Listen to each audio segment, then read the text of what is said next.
Hello, everybody.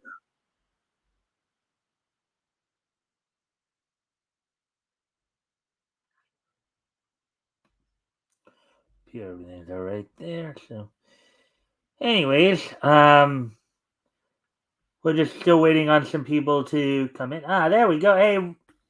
Hey, Rick. Hey, sorry I'm a bit late. No problem. You pretty much is right on time. I just turned everything on here, so um, yeah, just waiting to see who else will show up here. I know RJ is active on Facebook, and I even messaged him if he was going to come in or not, but he hasn't responded. So. Yeah, Um, hopefully. I've already liked and shared. All right. Thank you for that.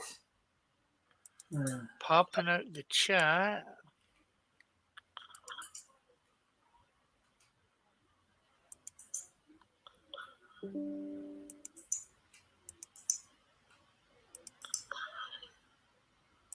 So I can see the chat easy enough if somebody pops in to say something.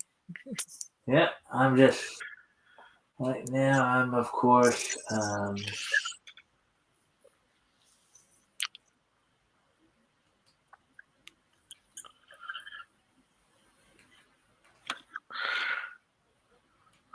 So, anything specific on the agenda tonight? No, just the general stuff. I don't have anything. Obviously, give you a chance to kind of review. Give your take on what we read on Friday as you help to fill in Mighty Geek. for Mighty Geek. Yeah, and then also of course, just going over stuff. But probably, especially if we can get a few more people in here, then I may touch up on some of the stuff that went on this past week, including the article I kind of told you and Metal about the other day I about think a so. Democrat who was calling to take legislative action, to highlight extremism in online role playing games, online video games. I Yeah. want to talk about that a little bit. Just go over some of the other, um, yeah. So how was your weekend? For the most part, good. Unfortunately, about an hour and a half ago, I found out that a friend died this morning. Ooh, He was older, so he had a good life. Like he has like grandchildren, so huh? maybe great grandchildren even. So, Hmm. but still sad. That Yeah. you know he died. Well, that's part of life, though. Yeah, People do pass on, and um, yeah. So yeah. It just what really makes it the extra bummer is like like I know, a month and a half, 2 months ago. That I'm not sure whether you remember, but I had said a friend died then too. So yeah. Well, yeah. You seem to have a lot of older friends, but then that I think sometimes is par for the course for for us. yeah. You know. Well, I'm almost 50, so I have some friends just older than me. This is a guy that I made as a friend through church. He did a coffee house type thing. So where he'd do some songs and all that, sing some Mhm. songs, and other stuff like that I went to. So that's how I knew him. You know. Yeah. And the thing is, Tim actually, when I sent out the link this morning, of course, Tim had given me a thumbs up, so I figured he would have been in here too. But I guess he's probably busy with some other things. Yeah. Who knows? Hopefully they will show up eventually. Yeah. Maybe hopefully metal as well. Yeah. Well, let's see.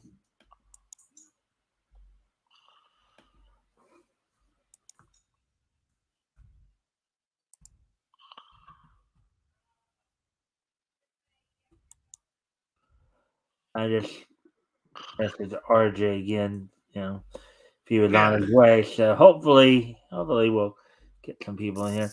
I didn't realize this till after I tried to call them. Or call Chris anyways on the messenger because, um, when Terry didn't show up, and then I found out afterwards what was going on. I'd been kind of going around trying, and then I saw that Chris was active on Facebook. I tried to message him to see if he wanted to come in, but then I remembered after I did that Diana had actually mentioned to me. I guess they're celebrating their anniversary this weekend or something like that. Yeah, But, well, I know yesterday they were for sure. I'm not sure what's happening today with, yeah, anniversary plans or whatever, you yeah, it know. was something like that because then I remembered, when I last time she was on, of course, we were talking about, well, this is, the next day I have available, at the time it was, of course, the 17th, St. Patty's Day. So I realized that and I go, oh, okay, never mind with that then. Yeah, so, uh, Hold on a sec. My mom's see what she wants. hmm. Anyways, I know we're starting off a little slow here, but just Uh, was. uh, Oh, Hold on a sec, Mike. I gotta deal with something.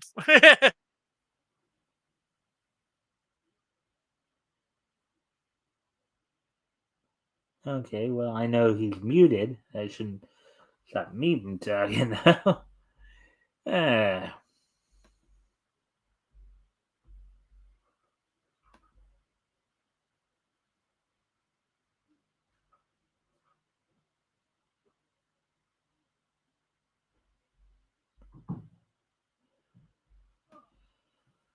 uh, hmm.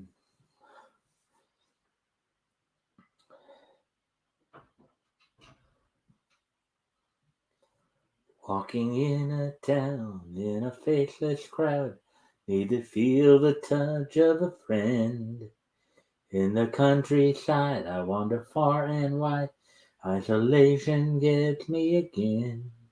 I don't know where to go when I feel like crying. Oh my, time to open myself, do something new. I want to stop and grow up a bit.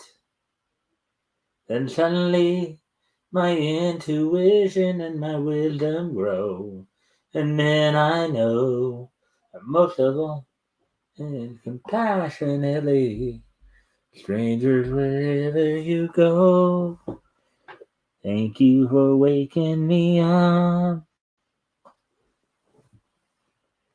And suddenly my intuition and my wisdom grow. And then I know most of all. Hmm.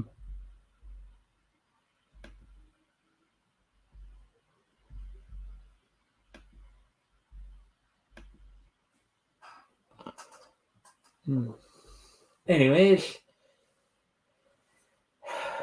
hmm.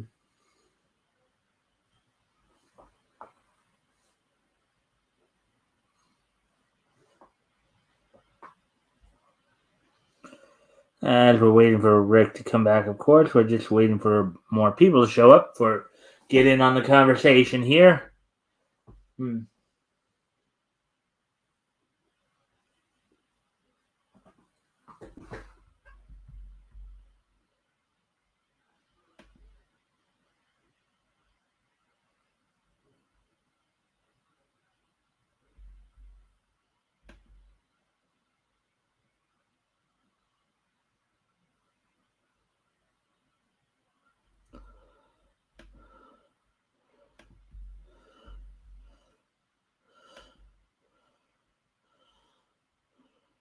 Hmm.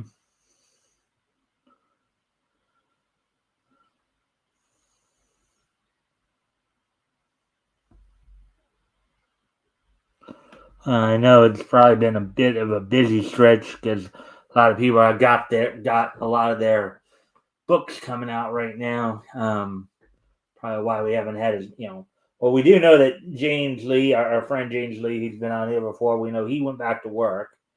I know a number of other people who, there just seems to be a lot of books coming out right now. And as I've mentioned before too, um, we're of course getting ready for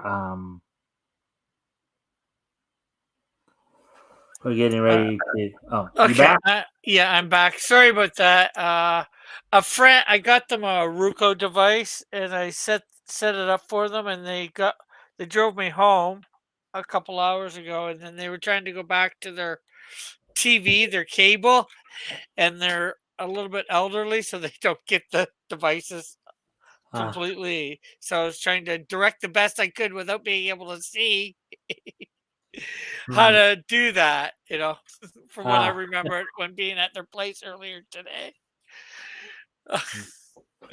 Well, I mean, and hey, Rick, I don't know if your mom's into any of the stuff that we're into here, but you know,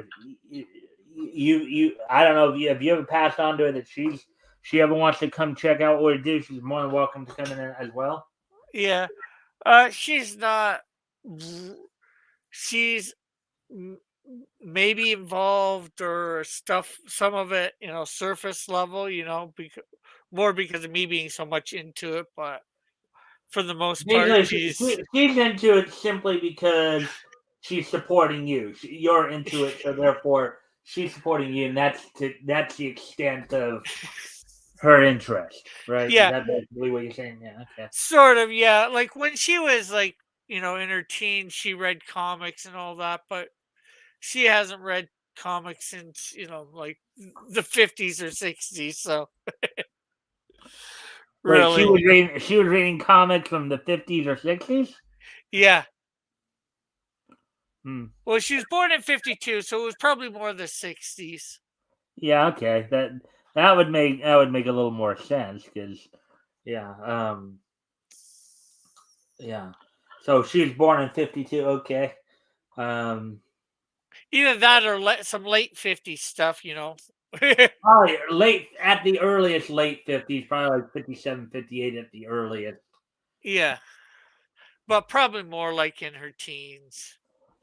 Yeah. So But probably more. she so when your mom was reading comics, they still aside from the superhero comics of course and the IP some of the comics that would also do like some of the IPs like Warner Brothers cartoons or Disney cartoons what have you. Yeah. They also still were running a few romance comics right there. Yeah, but from what I get, she read more of the Superman and you know Oh, so she stuff was like more that. into superhero comics. Yeah, and also there's the fact that Marvel, as we know, started coming about in '63. She doesn't really. She knows about Spider-Man and all that, but from what I get, she would have never read much of Yeah. Spider-Man, Iron Well, Man, or I whatever. think they officially changed the name of the company to Marvel Comics sometime around in the '60s because, as you know, it was known as Timely and Atlas prior. Yeah. So, I mean, we talked about that when we first read Marvel Comics #1. Um, so And she's into a little bit of sci-fi and that too, like she likes Star Trek, Star Wars. yeah. But Which again kind of makes sense because of course Star Trek came out in the late '60s, so she would have been like get well by numbers she would have been in her teens, but basically she would have been pre-adolescence to adolescence, like and she showed me, I watched Star Trek growing up with her. She took me to the Star Trek movies. She took me to the Star Wars movies. mhm. So I remember seeing Return of the Jedi, the original version, in theaters, and Empire. I don't remember seeing the original Star Wars original version in theaters. Mhm. When they did the whole remastered stuff George Lucas did before he sold it off to Disney, and they put them all back in theaters with the extra footage and all that. I went and seen Mm. Star Wars, the original, but the remake version in theaters. So I can't technically say I've seen all the Star Wars movies in theaters. Maybe not original versions, but Yeah, I'm sorry. I just stuff keeps popping up here, so I'm just yeah. I'm as I said, I'm just kind of waiting before we get into any getting into any deeper discussion. Just kind of trying to send out some feelers, seeing if anybody's on their way. I'm right now getting ready to type it's a message Tim here. Yeah, me and Tim had a good discussion yesterday afternoon going over the getting the we got together to discuss where we're going for um the Canadian Shield Melvin crossover Huh. story. Hmm. So that was good. Yeah. Um, as I said, I'm just kind of trying. Yeah. I'm just Uh, waiting around for see who else might yeah. hopefully show up.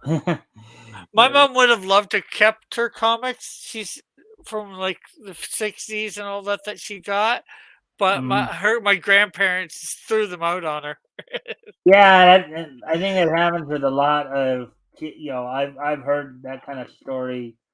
Um, because comics were for boys, not girls. well, that's not Especially this entirely true because I can tell you just even from my time of going over stuff that was linked to DC, they did make there were certain types of comics that were made for girls. They may not there may not have been a lot of superheroes like you may not have had as many Wonder Woman or anything like that, but there were some yeah. comics that were made for girls. There were some Yeah. stories that were made for girls. You did have some characters. Oh yeah, I definitely agree with you on that, but unfortunately the attitude of some back in the day was that. Yeah. Well, I mean, because I mean, I mentioned earlier. Of course, there were like romance. I mean, there are a number of comics, including Young Love, Young Romance, Campus Yeah. Love, Yeah. Heartthrobs. Yeah. There, you know. Yeah. Hey Woody.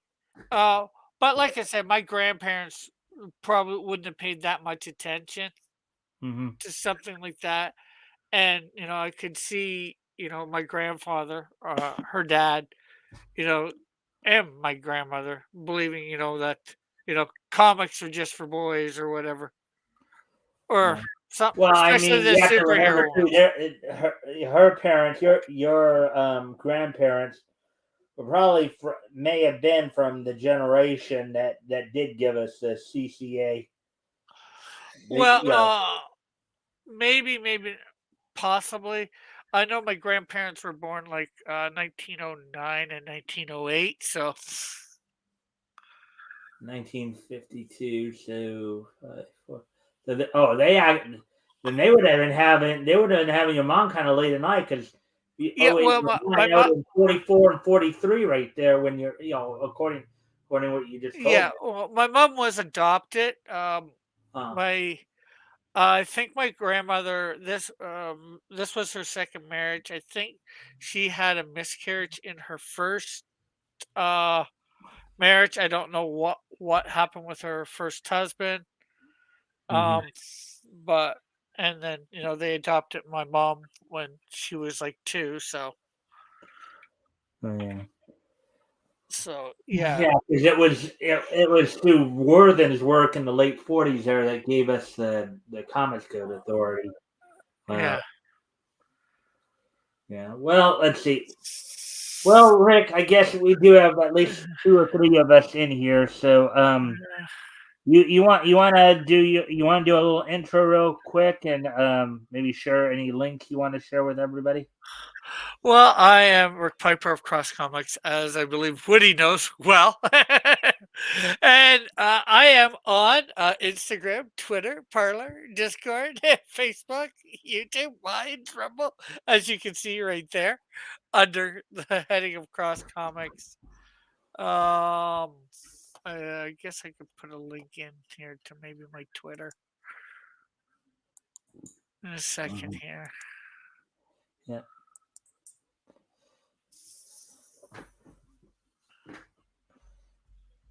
Uh,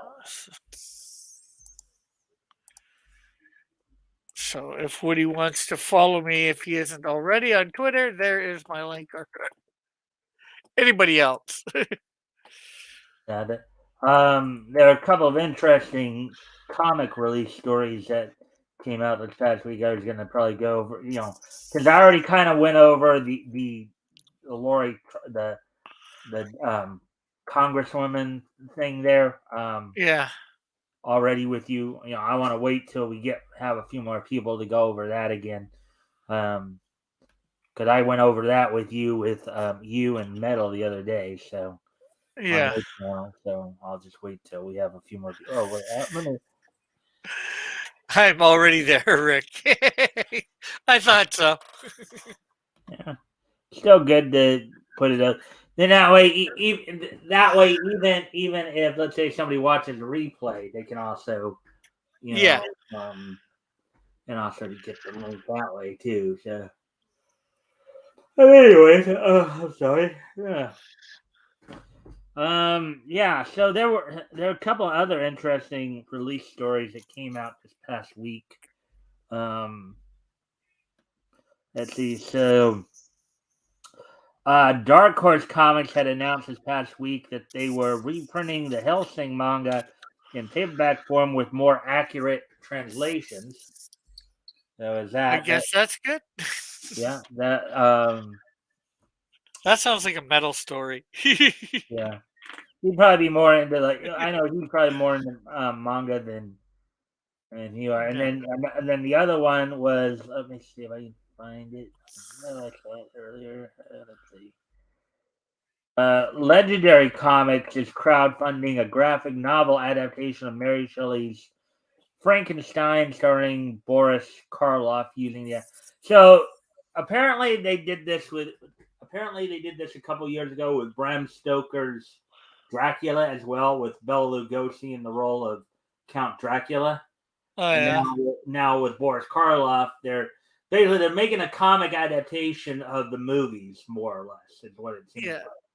Yeah. And And putting certain people in the roles. right, the people who played the roles in the movies, they're gonna make the comic adaptation of the movies, more or less. Yeah. So it appear.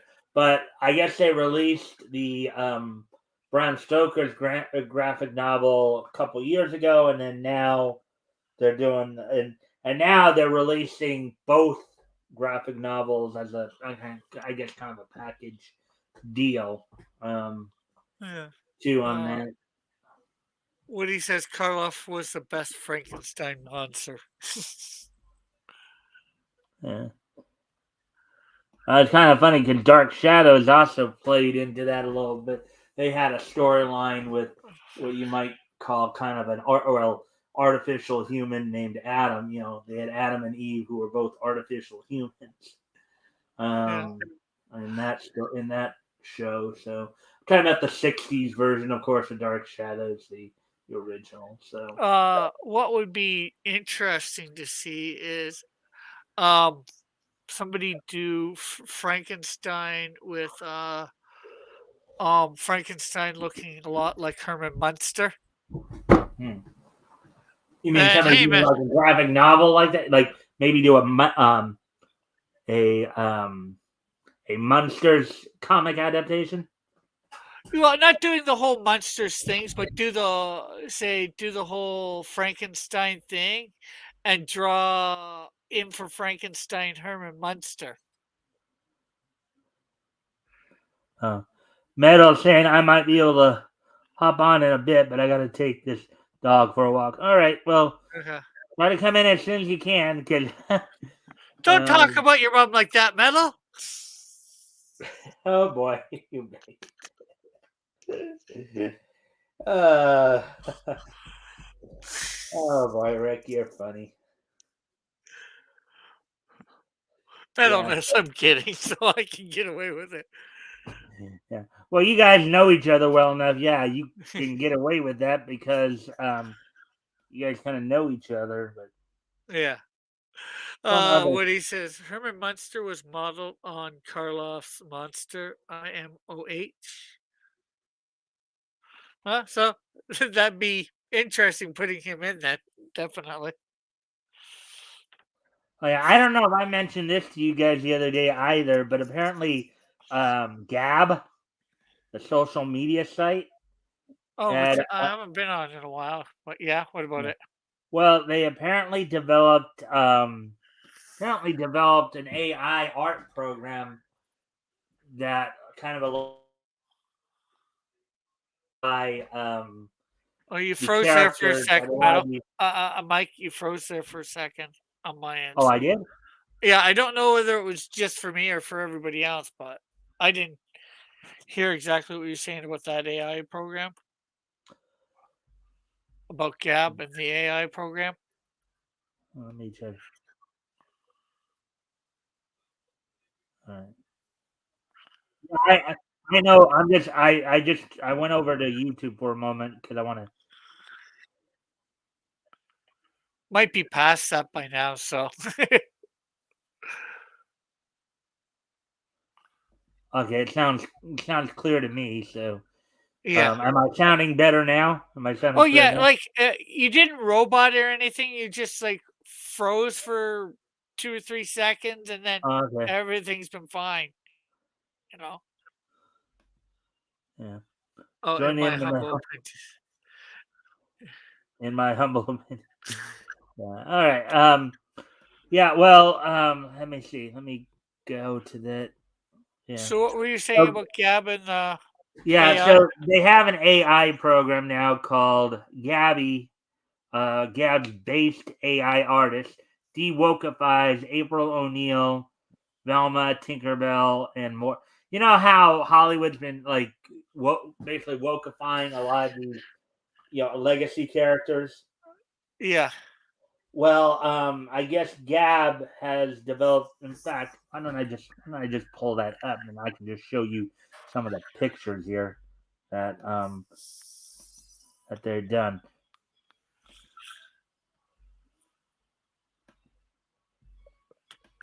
yeah. All right, let me just see here.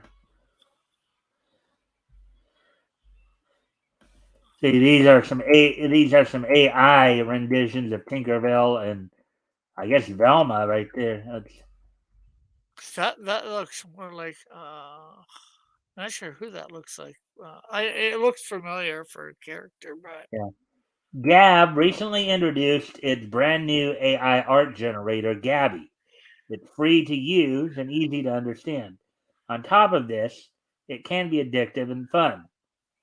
And one way to have fun with it is to use it to turn the tables on Hollywood by de-wokifying fan favorite pop culture characters that Hollywood has destroyed in recent years.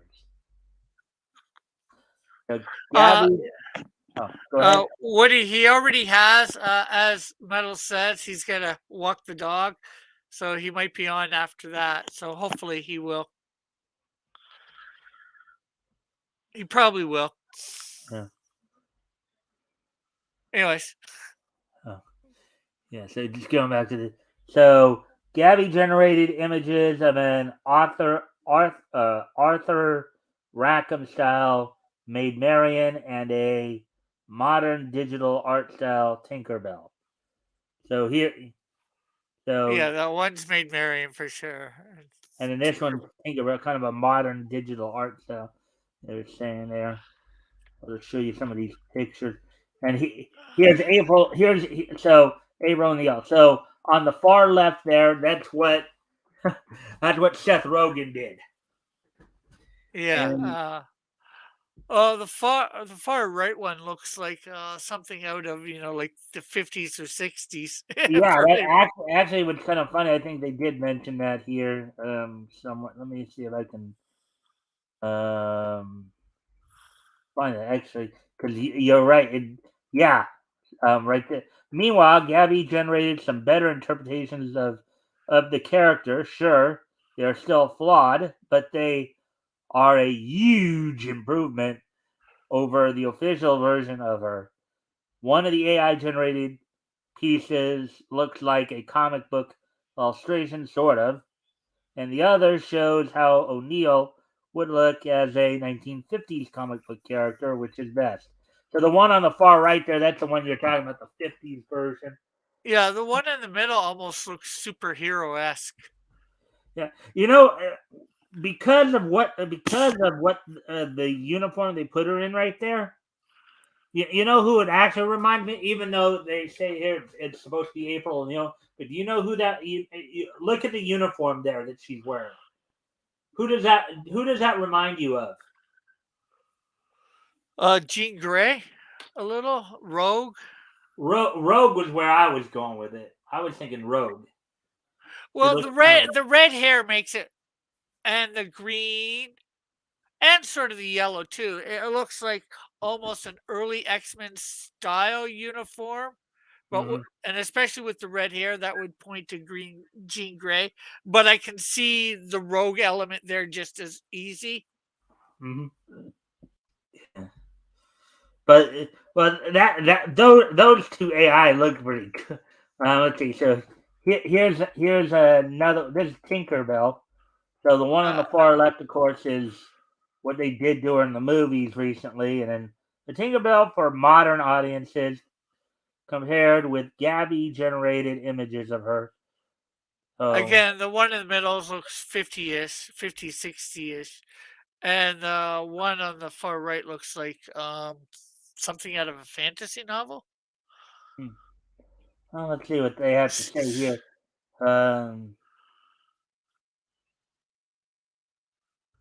with careful input, the Gabby AI art generator crafted Tinkerbell designs closer to Barry's vision. Okay. I think Barry was the guy who originally wrote Peter Pan. Oh yeah. Uh, Okay. Let me just read the whole thing. So the Wonderful World of Walt Disney has a new version of Peter Pan's story coming out soon, and the Walt Company decided upon a unique look for Tinkerbell. While it's an attractive version, it's different than what audiences have ever previously seen, and definitely different than what J.M. Barrie imagined. Okay, so J.M. Barrie, I think, is the guy who originally wrote Peter Pan, I guess. Um, with careful input, the Gabby AI generator crafted Tinkerbell designs closer to Barrie's version. One is similar to how she looked in the 1953 Disney cartoon, but it has its differences too. The second is one done in the style of famed English illustrator Arthur Rackham. In real life, Rackham provided the illustrations for Barrie's 1906 novel Peter Pan in Kensington Gardens. uh, So, so Woody, yeah, there's what they did to Tinkerbell. Hopefully, your eyes are open this time.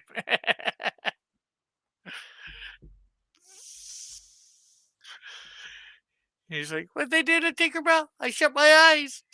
I didn't see. I yeah. figured it was going to be horrifying." Well, the far left is what the woke Hollywood people did, and the ones Yeah. in the middle and the right are what the AI generator did. He says, "I see." Yeah. Um. Well, I don't. Obviously, she's in dirt there or whatever. I'm not sure. I don't. I don't know. Obviously, they went and made her black from what I know. In the Yeah, they were movies, they were as they've been doing. They've been doing a lot of race race swapping. swap. Well, Yeah, but at least it wasn't another ginger. yeah. I'm gonna need to step away from the computer for just a quick moment to put some more light in my room here. So I'll be right back. Okay. So yeah, at least it wasn't another redhead bites the dust. This time they went after a blonde. Are blondes going to be the next ones to be hit with the race swap?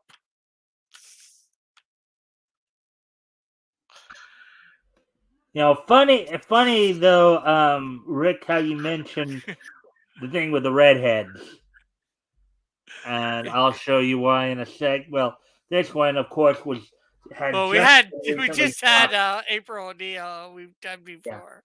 Well, yeah. Oh, here's Galadriel.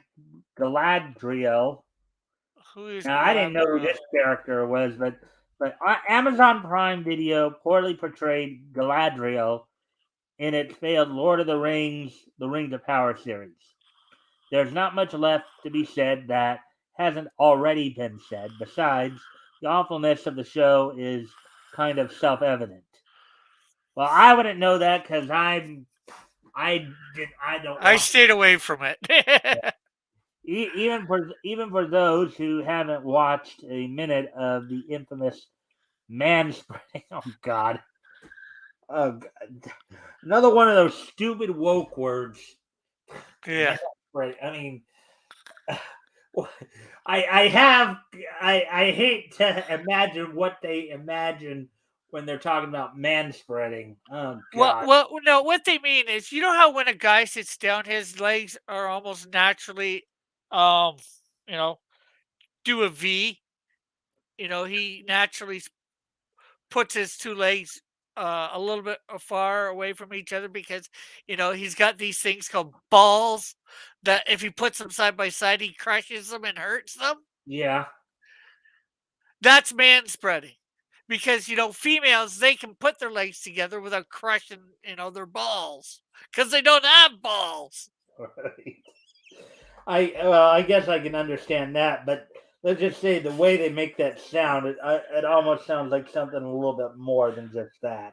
Yeah. So, like you get on a bus or sit in a seat somewhere and your legs Yeah. are naturally spread apart, that's man spreading. You're trying to make it more difficult for people to sit down or women to sit down or whatever stuff, crap like that with it. Well, You're not, you're doing it consciously, knowing you these know. people's minds, I had a slightly more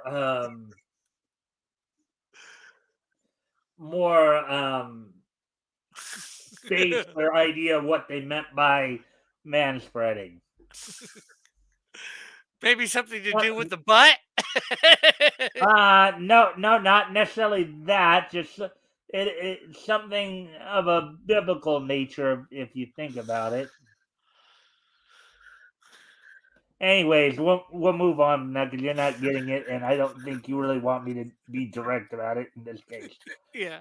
Okay, but never fear. Gabby can produce new images of Galadriel, and the ones the AI art generator turns out are leaps and bounds ahead of the official version of her.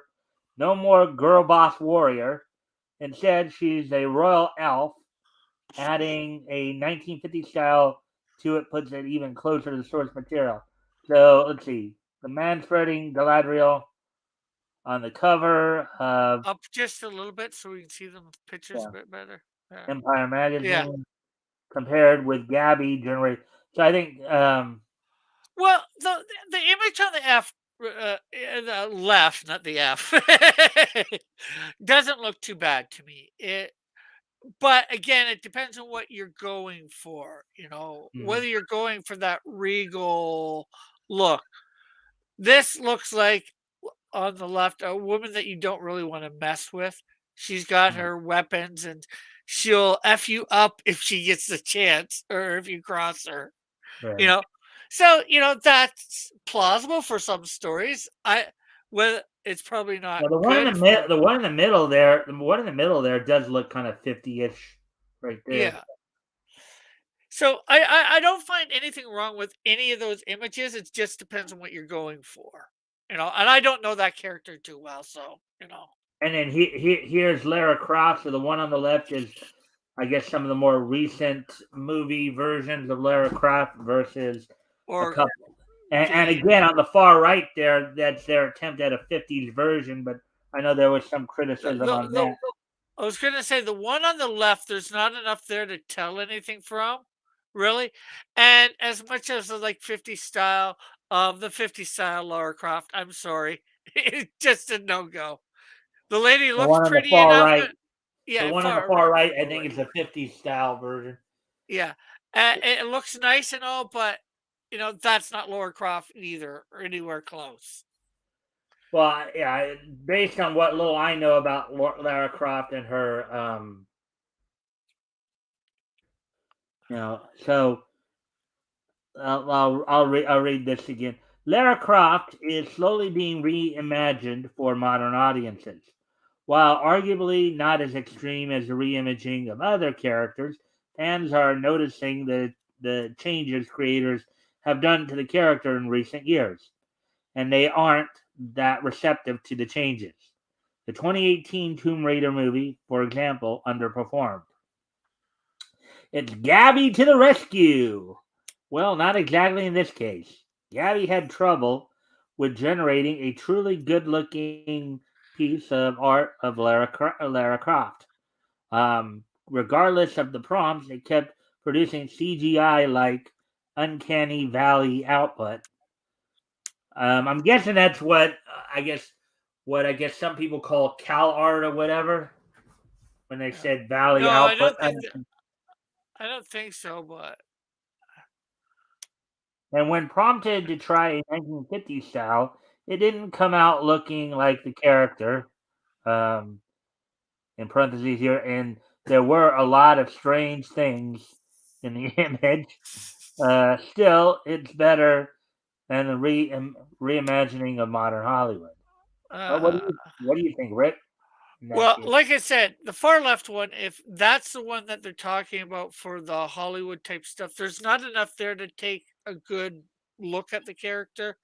uh, And from anything that I've seen from, the movie or the video games recently, they are still way better than that 50s version on the right.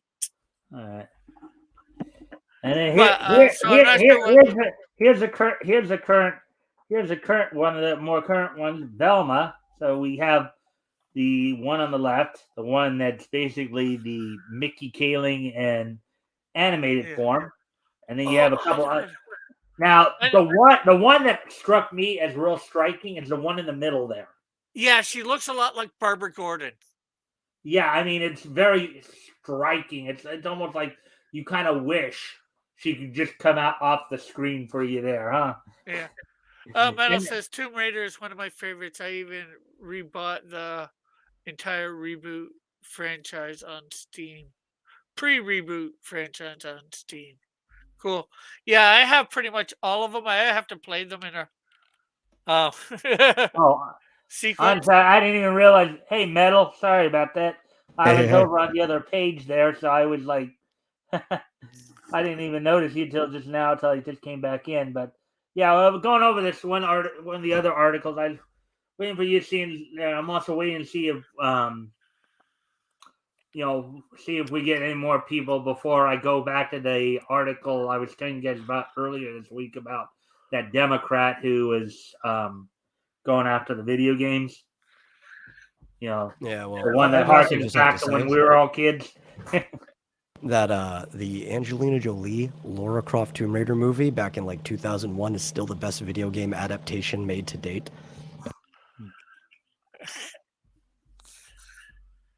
Yeah. Yeah, well, definitely better than that 1950s version. Look. Yeah. Um, anyways, thank you guys for all the likes and the shares, of course. Hopefully, we can get some more people in here because some of this stuff is actually pretty interesting when you really get into it.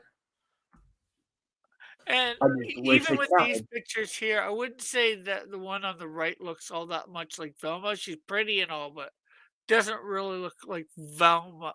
But obviously, Well, I understand the confusion, right? So the AI is just so used to when they cast redheads, they become black actors. That when they had like a darker skin actor, they just immediately reversed it back into a redhead.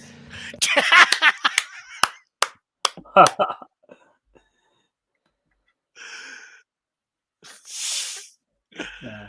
So, anyways, just looking at this, yeah. So you had, of course, you had, as we said, the Mindy Kaling, insert there versus the other two. And as I was telling Rick before we had you come in here, Metal, the one in the middle there that one's real striking. It almost does seem realistic if you think about it. It's almost like she's about ready to just walk right off the screen and into you. Yeah, but that Yeah, one it just looks a feels lot. like Go ahead, MJ, Metal. not Velma. Yeah. Well, I was saying Barbara Gordon. Yeah, I could see that one too. Yeah. There's a lot of runs with both those characters where they kind of just look the same because that's just like that cute girl face, and that's a lot of artists were just drawing it that way. Yeah. Well, I think one of the other striking things about this, and I get what you're saying about like Barbara Gordon aspect of it, because if anything, because now in all fairness, mind you, Velma, now granted, she was still fit. She wasn't like over the top like Mindy Kaling made her, but she wasn't like Daphne. She wasn't like, Daphne was a bit more skinnier and more trim. Velma was okay. She wasn't like Velma had curves. She just hid them underneath her sweater. Yeah. I was gonna say, I could see probably your MJ thing without the glasses. I think it's the glasses that make her look like Barbara Gordon, especially librarian type stuff that you might see in the 1970s Batman. Mhm. Yeah, well, and the one on the right does seem to have again and one of the things they did was 50-esque type styling. But here's what they had to say about this: Scooby Doo has always been a weird cartoon, just a weird concept in general. Nevertheless, people enjoy it, or they did until Hollywood reimagined it. The latest incarnation of Velma is all out terrible.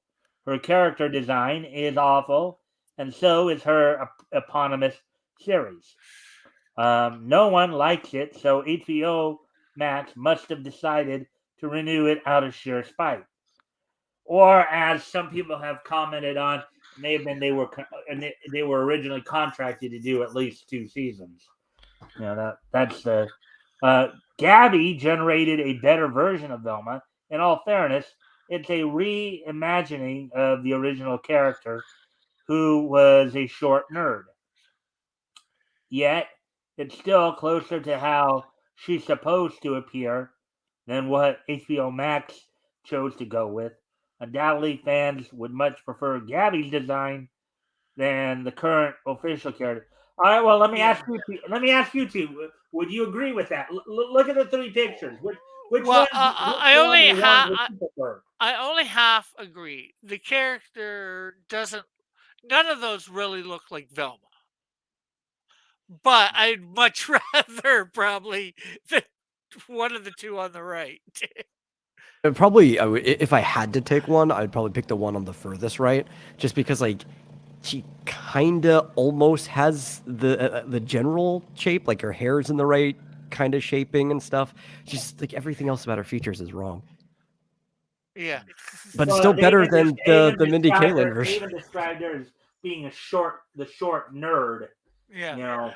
And again, you can't really tell how tall these any of these are because they're just basically headshots. Yeah, they're headshots. They're headshot profile shots. So, yeah. So you don't know if they're like that they are more. There's no scaling involved. Yeah.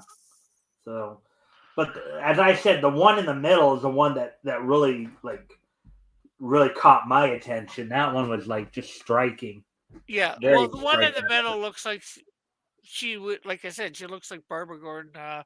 Metal said MJ, So I think, you would easily imagine the one in the middle around one of their heights. And they're both taller than Velma. Yeah. So and then Gabby generated images of a 1950 style Lara Croft and a digital. So here's some more. On the left, that's supposed to be another 50s version of Lara Croft. And the right, it's supposed to be a CGI version of Ariel, the Little Mermaid. What do you guys think of those? The Laura Croft one, no. I'm sorry, just no. You know, the 50 style has its thing, but they didn't capture Laura Croft in that. I would not even think Laura Croft. I could see Ariel a little bit in the Ariel one. I'm just highly disturbed by that arm. Yeah, that Everything about it. yeah, that too. That Oh, arm is because it on makes it look. backwards. I mean, it's something like this, I guess. Um, but Yeah, but it's like I get what they're trying to go with it, but it's the AI not like actually seeing the joints on the inside. This one, the shoulder is completely disjointed, right? Right. It's almost like they took the shoulder off of somebody who had their arm straight off to the side and then just put it onto the profile view. And it's just everything about it. It's uncanny, right? That's If not how a human body bends. if you flip the arm the other way, it might look right. So it'd be behind her back if you know the elbow behind her back. yeah, yeah, just Or probably not the most natural position there. That's probably oh, I see where you nobody could put their arm in that position unless they were like double or triple jointed or something like that. And then I'm not sure. Not exactly the way they were doing. Like that the shoulder itself in that image was dislocated off of the shoulder blade. Yeah, but Mike, now move your elbow towards in front of your face almost.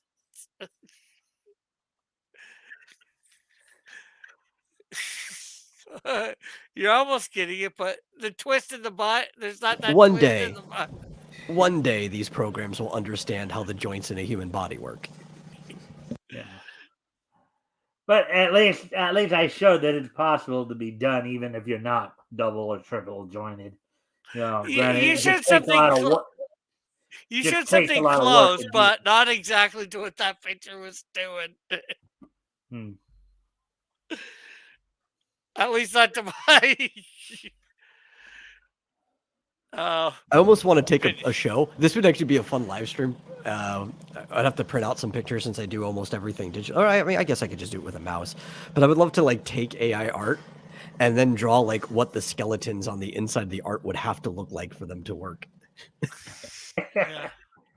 Wouldn't that be something? Yeah. Actually, something I mentioned to Rick earlier that he said that you might be a little bit more into one of the stories I covered this past week. Was Dark Horse Comics apparently is going to do a reprinting of the Hellsing manga with more accurate translations. Yeah, I saw that. And saw hi, that? Mighty Geek. So I always Hey, thought like Terry, I think I sent you the link, so if you want to pop in with us, right now I was just showing some pictures of a AI app that Gab is using. How how they were using them to de-wokeify the characters that Hollywood has wokeified. So,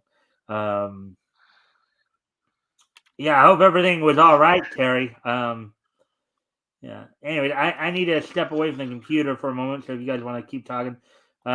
Terry, I sent you the link, so you can go ahead and join us if you'd like. I'll be right back, though. okay. Mm-hmm. So it's my show now, or is it your show now?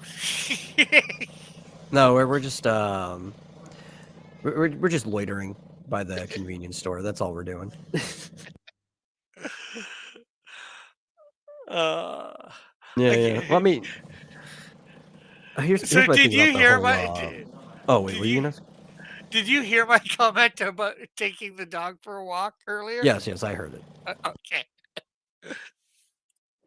Listen, I couldn't take my mother for a walk if I wanted to. I'd have to push her around in a wheelchair. That's like the most that I could do. Well, one could consider that taking her for a walk. A stroll. We can call it a stroll, like pushing somebody around in a stroller.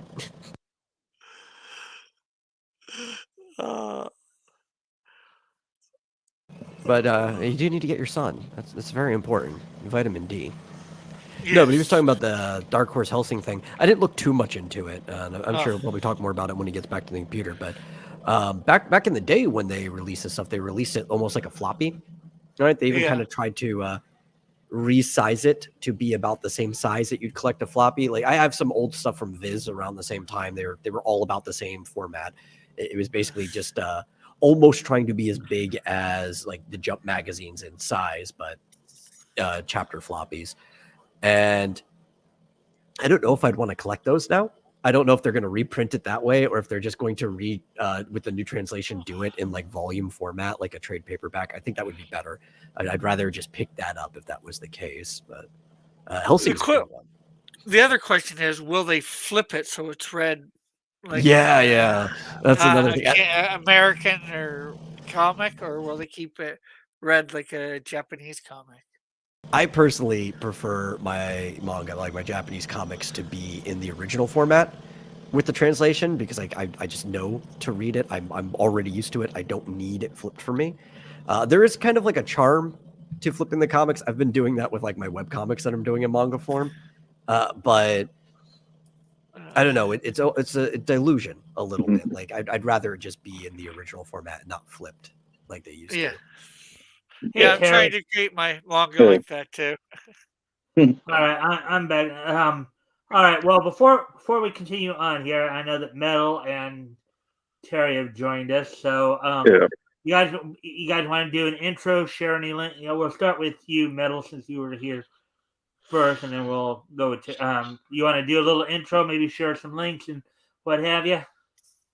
Yeah, I guess I'm the Metal. I make X Dynamis Chaos, and I host the Vomitorium podcast. I haven't really done much. I added a new page to xdynamischaos.com not too long ago, so I guess people can check that out. It's a pretty fun, like actually updating my comic. But at the moment, I'm waiting for the print version of Realms and Relics to go live on Indie Planet. I just got the proof recently, so I'll toss some links around for that when it goes live. All right. All right. And then Terry, Wow. you want to intro yourself and Well, well, I'm Terry of Mighty Geek Studios. At the moment, I am in the middle of drawing my first comic for production. Rick, and a few others have seen the covers that I've done. Mm-hmm. But next week, I'm getting started on the interior pages. Okay. Cool. All right. Yeah, I think I put it up too quickly there for link there. That's why I decided to put it back up for a little long. All right. Well, before we continue on with some of the other news, and now that we there was something I was wanting, once we had a few more people in here, and we'll get back to that story in a second. It's something I actually talked to YouTube, Rick and Metal about on Rick's channel earlier this week. The show you guys that article that I was telling you about. But before we do that, now that we have some more people in here, Rick, so Terry, I hope everything was okay with your family situation on Friday. Yeah. Yeah. So, Rick, I was able to have Rick come in and fill in for you. Yeah, he told me. Rick, would you like to tell everybody about like what we read and your impressions and all that of what we read from Centaur? Well, we read 3 or 4 stories. Four. Yeah, one was about a giant. Yeah, Mighty. That was the last one. Mighty Man. That was pretty good. That was Oh man, sort of classic. Mighty Man is good. Well, there have been a few different Mighty Men over the years. I know. This particular version was a bit of a giant. The giant. Yeah, I know. I know the one you're talking about. That's the one I'm referring to. Yeah. Okay. Well, I'm sorry you missed out because we would have been reading that story. So that was pretty good. Mighty Man, uh, and his couple of regular sized friends. Mhm. The um, Man Mountain. then there was Mini Man or Mini Midget Hmm. Man, mini midget. Mini Midget, which Maybe I don't think you could get away with doing today. At least you you could couldn't you get it. couldn't get away you couldn't get away with that title today. Yeah, you could probably do the story. You just couldn't get a. You Oh, couldn't do the title. yeah. Well, Um, mini midget was and I actually did the intro before Rick came on, but mini Uh, midget was another one of those shrunken superheroes, like right yeah, with Adam, like Dollman. yeah. He yeah, but actually he was permanently at Dollman. that height. He actually predates Dollman by a few months. So that one was kind of interesting. Uh, Of course, I decided to go. I decided to try to go real high pitch on my one, and just my voice just wasn't up for it, but I still went Oh for it man. anyways. Right, Rick? Yeah, your women were a little. I guess the best word is maybe ditzy. Not well, maybe ditzy isn't the right word either, but Yeah. they Well, just high pitched women voices. The ones that would scare off most men. no, the thing is, you got the right term, Rick. But the thing is, about that time when you called a woman ditzy, it was either an insult or a jab at what she was wearing. It was an insult to her intelligence or a jab at what she's wearing. Yeah. Yeah. Uh, We also a couple others that we read yeah. were Phantom of the Fair, and that basically had where the underground fair underneath in the cabins underground under the fair were being flooded with some form of acid. Yeah.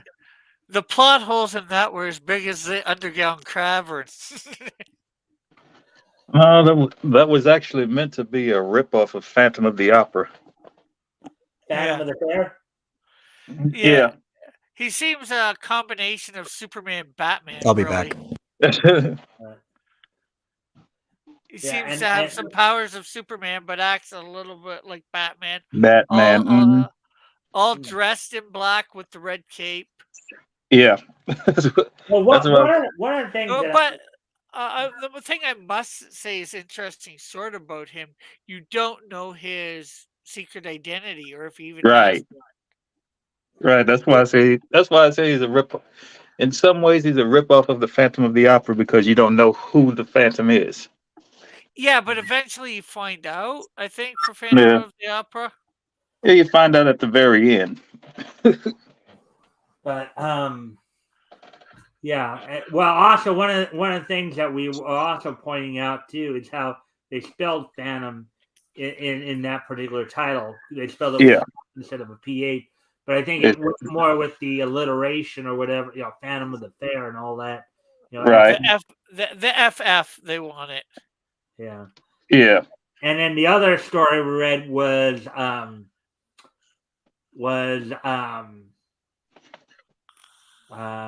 the science detective Dean Denton. That one was pretty interesting. Yeah. So, And any then comments on that one, Rick? I know we read it and stuff, but obviously it didn't leave as much of an impression as I think the other three stories because I remember them Yeah. a little bit more. Oh, then we had the Western one too, right? So didn't we Well, we maybe already talked about that was Mighty Man. Oh wait, actually, was there? think there was another Western type? I could be wrong. Oh wait, there might have been one with the naval intelligence. Oh wait, no, that was last week. I was thinking of last week. Yeah, maybe I'm off. I'd have to go back and look, but obviously, I know the intelligence one, the science detective or whatever was all right, but obviously it didn't leave in as much of an impression as the other three stories. So maybe these giant plot holes that are as big as the the caverns underneath the fair are good because it makes it memorable. Yeah, Yeah. yeah, that was the thing. Mhm.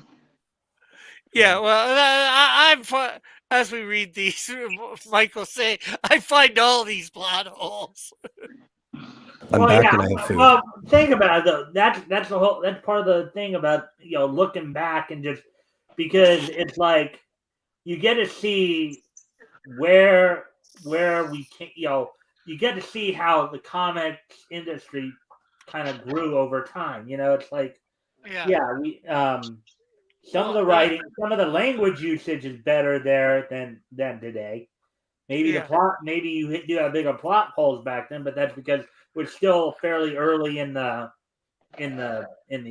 thing. It's still fairly Yeah, early. well, that goes, but it doesn't. Writing's been around for who knows how long, since almost the dawn of time, writing stories or whatever.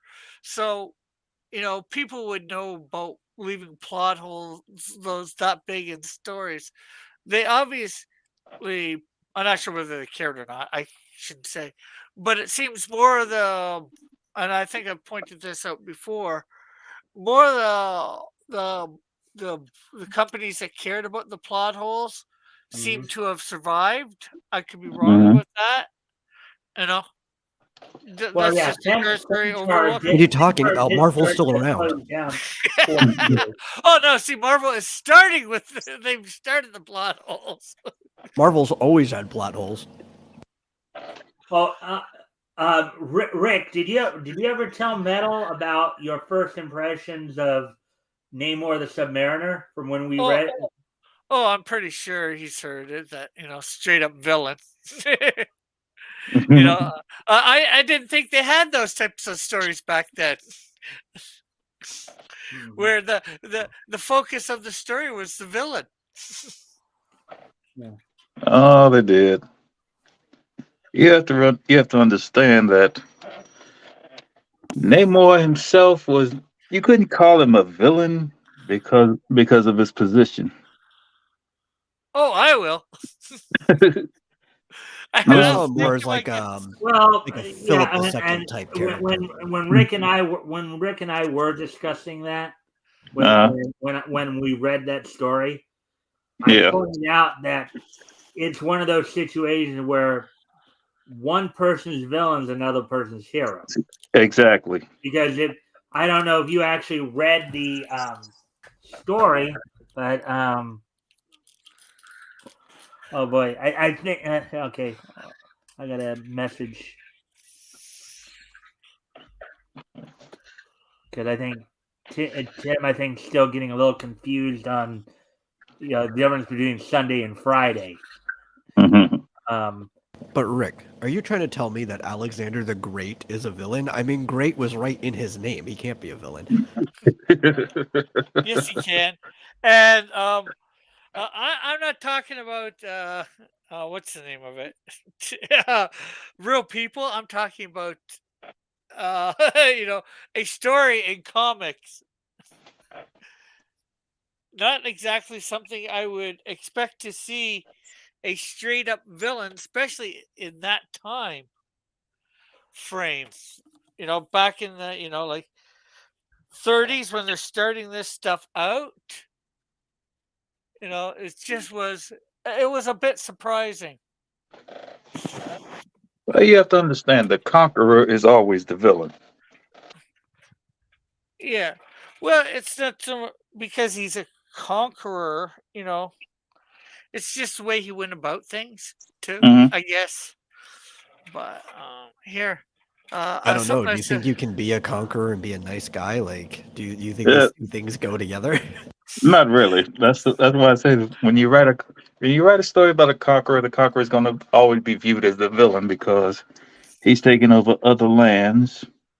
No, he doesn't have to be a villain necessarily. No, He just he can't be a doesn't have nice to be guy. a villain. He's going to be viewed as a villain. That's all I'm saying. You could do the yeah. necessary things as a Well, conqueror. I think that's what this when we read that first Namor story, that's basically what happened because Hmm.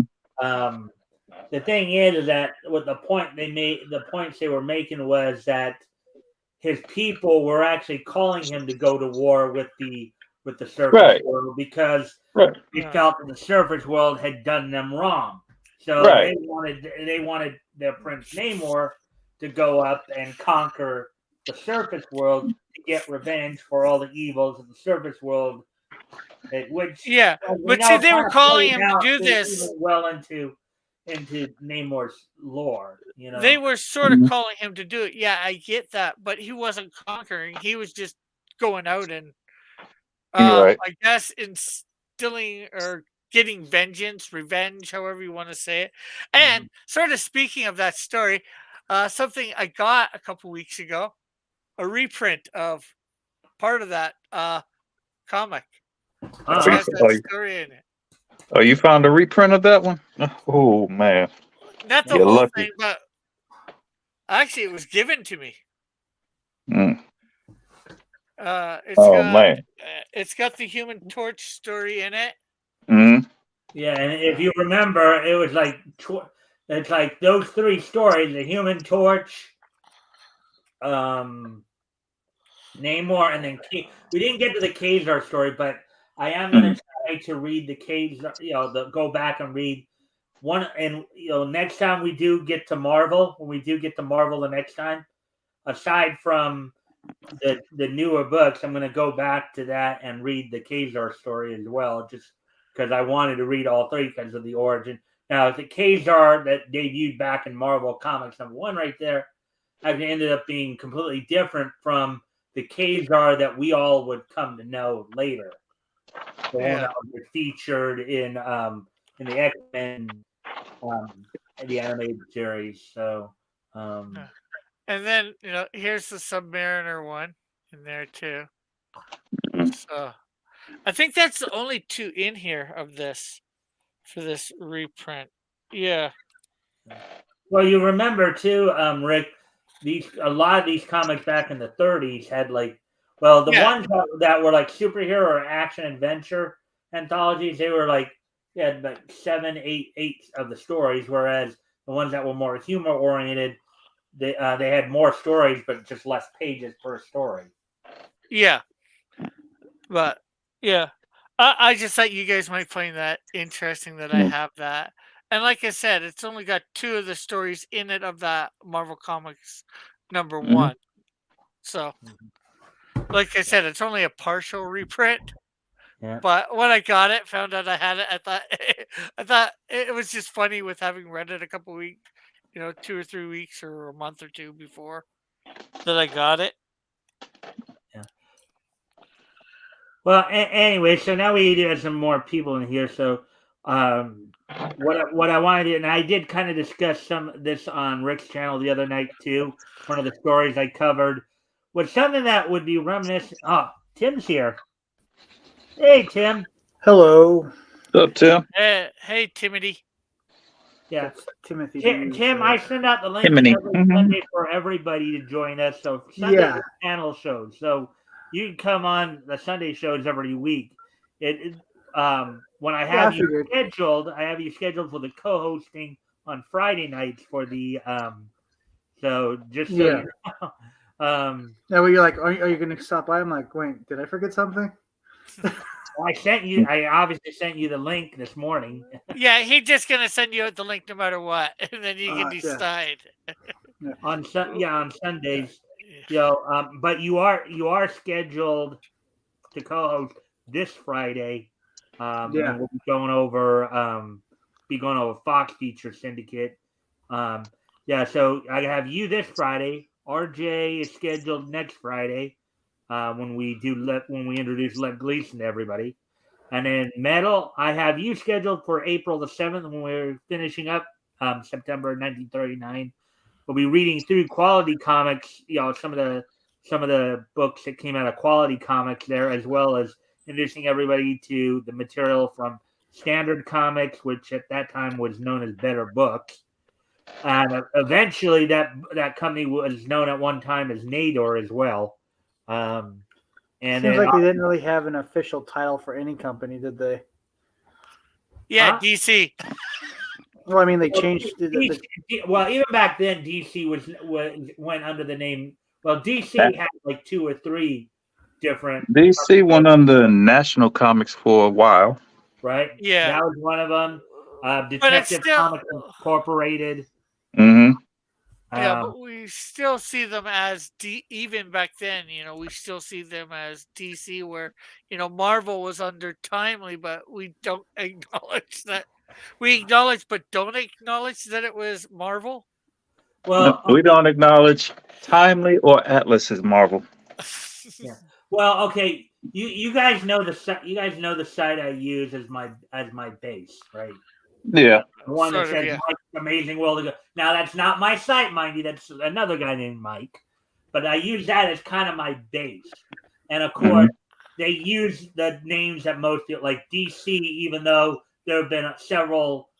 Even though the comics that were eventually absorbed by DC, like they, yet some of the books that were published under national publication, some under Detective Comics Incorporated, some under All American Publishing, some under like Jolene Publishing, but for modern understanding and modern, rather than have all these different names that people wouldn't even know of, they're just grouped under, since DC eventually bought all these titles, just grouped it under the DC. It was real funny when DC absorbed Fawcett Comics. All I'm saying is, it seems like they quickly companies back then quickly changed names or sold off their properties really fast. Like it wasn't really a sure thing.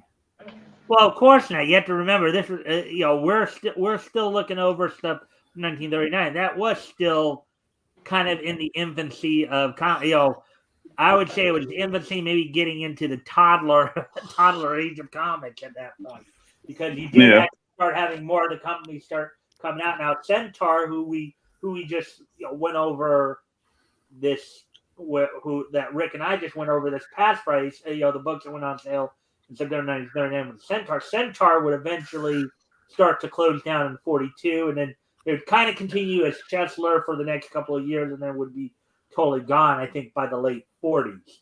But a lot of those characters that were in Centaur were eventually brought back in Malibu Comics in the early 90s. Like, Amazing Man, Phantom of the Fair, Mass Marvel, a lot of those characters were actually, resurfaced and even the Clock, who was originally a Centaur character but went over to Quality. He's in public domain as well. Could you imagine an alternate timeline where the newspapers and magazines kept control of these companies and they were the publishers, and we're just looking at New York Times comics today? Well, yeah, that would be something. A lot of stuff like some of the companies like Dell Comics and Eastern Color, a lot of their stuff was the newsprint reprints. They're reprinting that was in the newspapers, So, anyways, Tim, I want to give you a chance to. You want to do a little intro, maybe share any links, tell everybody who you are, what you do. I am Tim Olson, creator of Melvin, if anybody doesn't know. And I have nothing right now to promote, really. All right. Okay. So now particularly since we have a couple of newer people into the discussion that I was having with Metal and Rick earlier this week. Now this is a story that's gonna harken you guys back to probably when you guys were kids or in high school. I'll bring this up. Did I find it? Okay. That really narrows it down. Well, you'll see once I pull it up, Tim. I'll read the title. I don't know if I'll fully reread it, but I covered this last. Now, granted, this is more from the video game side of it. I don't normally do video games, but I know, this is something that we would all be somewhat familiar with. Is it about violence in video games? Not quite. Well, it is about video games, but not as much the violence aspect of it. But Oh, here's the headline here: Democrat Lori Trahan looking at quote legislative actions unquote to quote shine a light on how extremism exists in online games unquote. Does that sound familiar to anybody? this is a regurgitation of the violence in video games crazed in the 90s. Yeah. Or even take it back further into comics and did something that Rick Metal and I were talking about Comics earlier. or the movies or whatever. Yeah, this Yeah. is So let me Or get if this you go straight. back far enough, books. Yeah. Let me now get this Lori straight. Trahan, just to give Okay, you guys a Tim little, wants to say something. okay. I was gonna say, let me get this straight. Stupid kids trolling each other online is now considered extremism. Yeah. apparently, now to at least give you guys a little bit more background on who this is. Lori Trahan is a Democrat representative in Massachusetts, the third district. Okay, Oh, so so that should tell you everything you need to know about what's in her head.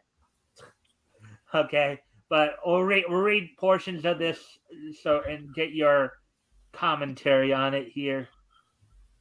As soon as I get back over to the thing here. Yeah, she doesn't want people learning about guns and what they can do and how to use them.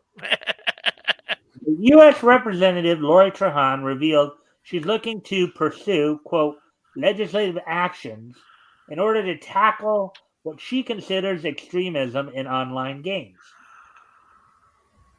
Okay, so online games. extremism in online games. Previously, Trahan was one of 7 Democratic members of Congress who wrote joint letters to major gaming companies expressing concern over extremism in gaming.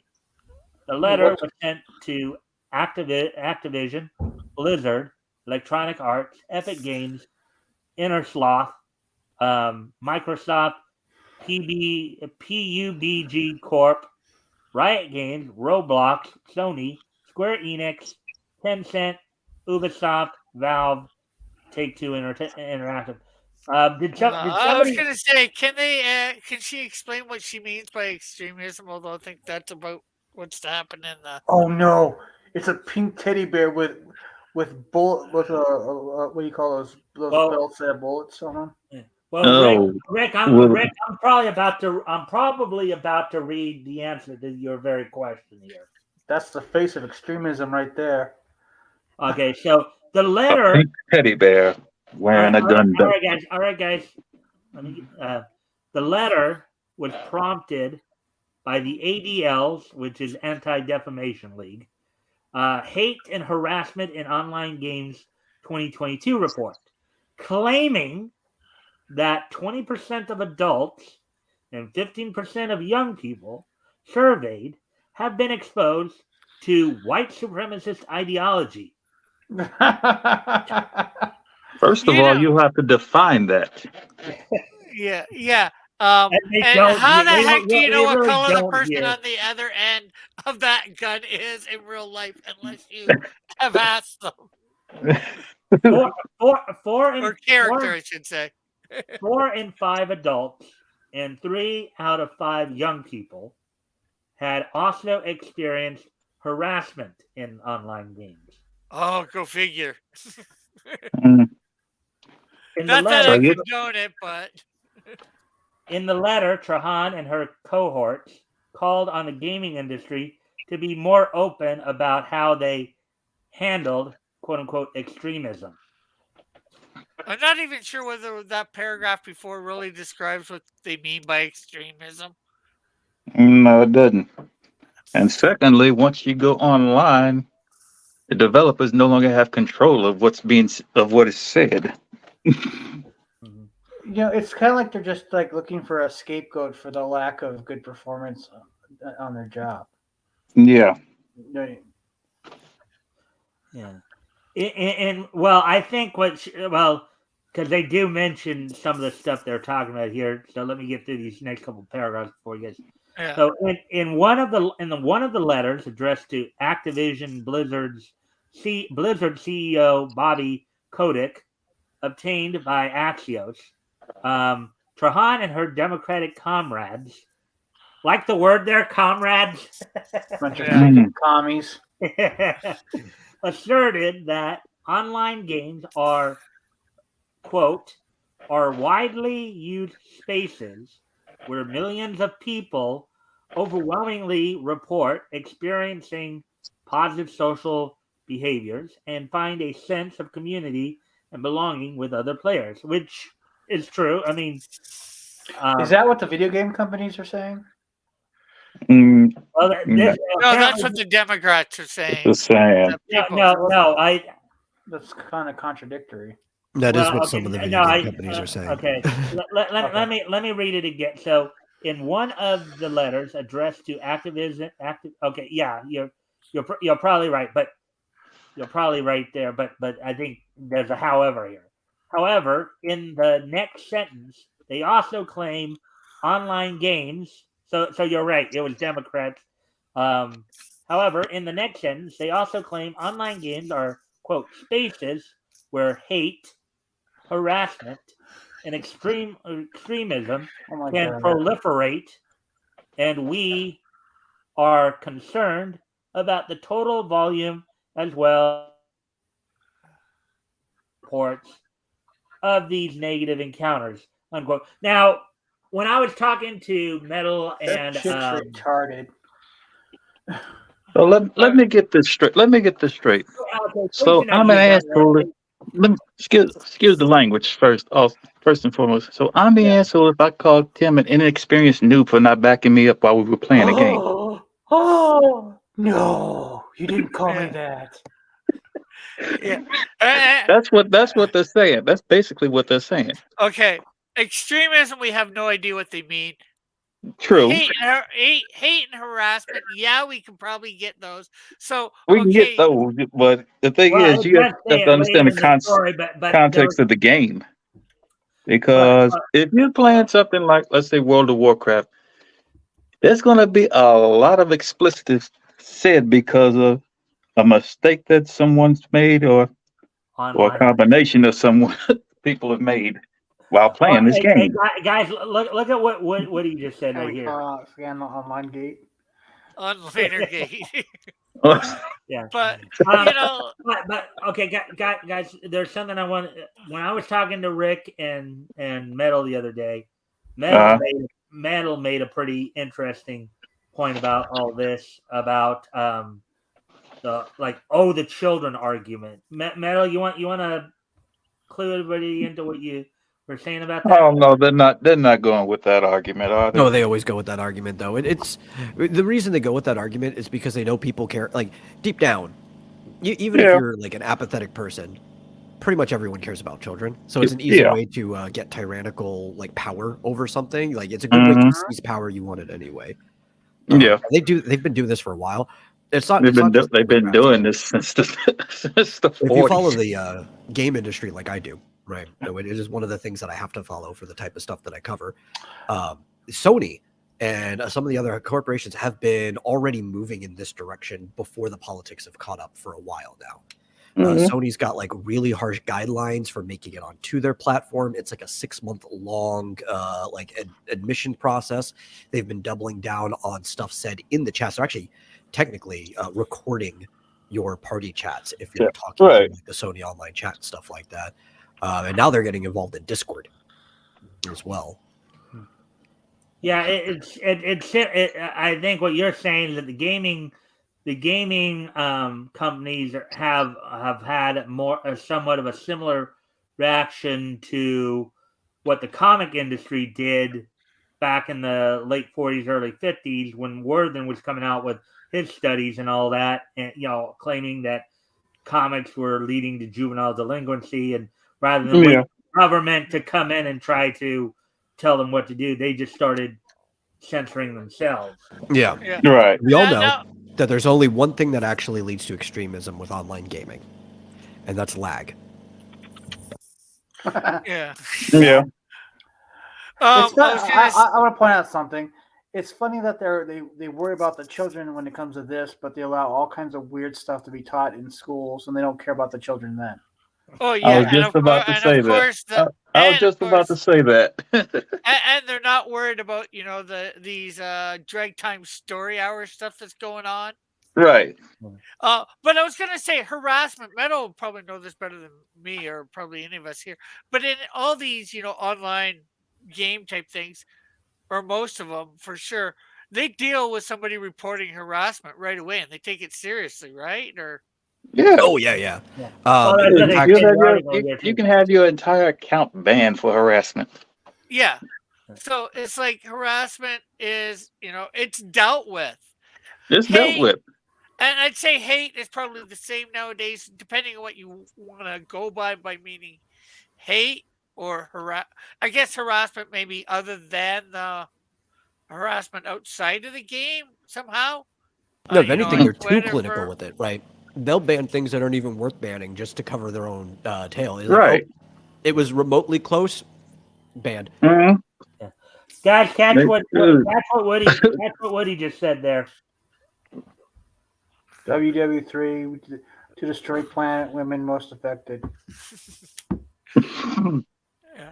Anyway, So okay, so back to the only thing that that the one thing that's not being that nobody can really define the extremism is the only thing that you can't deal with because what the hell are you talking about? The other two are Right. being dealt with. it's coming. If I can get back to reading more of the article here, it's coming. Yeah, So, yeah. Okay. I know, Go but ahead. we're commenting as we go along. Yeah. Yeah.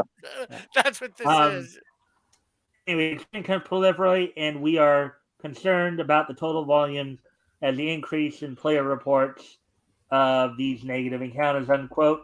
From there, it goes on to cite the Anti-Defamation League report that claims, quote, 77% of adults and 66% of teens have reported harassment in online games, up from 71% of adults and 60% of teens since last year. So, From what okay, it group? was still pretty high even before. So, why are they now saying this? That'd be kind of my thing. So, I question the statistics. That sounds kind of made up, or like they're bullshitting. Hmm. Yeah, because they'd be because of the losing a lot Anti-Defamation, of. this is something that was done by the Anti-Defamation League. Anyway, the letter continues. Quote, this represents almost 80 million American adults and over 16 million Americans under the age of 18 encountering some form of discrimination, physical threats, or sexual harassment, among many other kinds of hateful behavior. I don't know why they have that 3, but anyways, that might be a typo. This in-game harassment has lasting effects that continue into the real world, where people report negative impacts on school performance, disruption in their personal relationships, and feelings of isolation, depression, and suicidal ideation. Again, I don't know how your mental status can affect you in the real world from playing a video game. It's like two totally different worlds. Well, Anyway, I know the real problem here, actually, right? And you could say games are a part of it, but it's not because of games, right? It's not even necessarily because the games are online. It's because these people, like these teens and stuff now, their entire presence is online, right? So it's not just the game; it's social media. It's this is how they communicate with people. Their social stature, like their hierarchy, where they are in the world, is attached to being online. So just like in a game, if your status is brought down in the game, that's going to affect your serotonin levels, which is going to affect your real life. But the game's not the problem. It's the fact that these people are terminally online when they're not at school, right? They need to do other things. But I think I can simplify. I think I can simplify your argument even further there, Metal. The fact is that as human beings, now granted, all of us here are adults. We know how to handle these situations better because we're older, and more Hopefully. mature. But I yeah, like to think so. but let me Yeah. finish my thought here. The fact is, for any relationship to work, it is always best to be able to be face to face with a person, like full on, not just over a camera either. I'm talking about like Yeah. you're looking a person in the eye. You have a chance to hear what they're saying and also observe their body language. Yeah. You know, a lot of that stuff gets kind of toned down or tuned out when you're just communicating online, when you're just tweeting back and forth.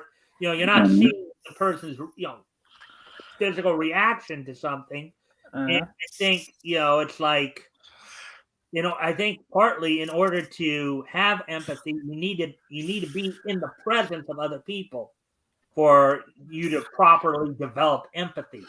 I mean, if they wanted to So get rid of this the is problem, this is go going to away. go to my next question. Mhm. Well, I was gonna say it's probably a bunch of the losers being the negative because they're losing. Like I said, They want to get rid of the competition that's better than them.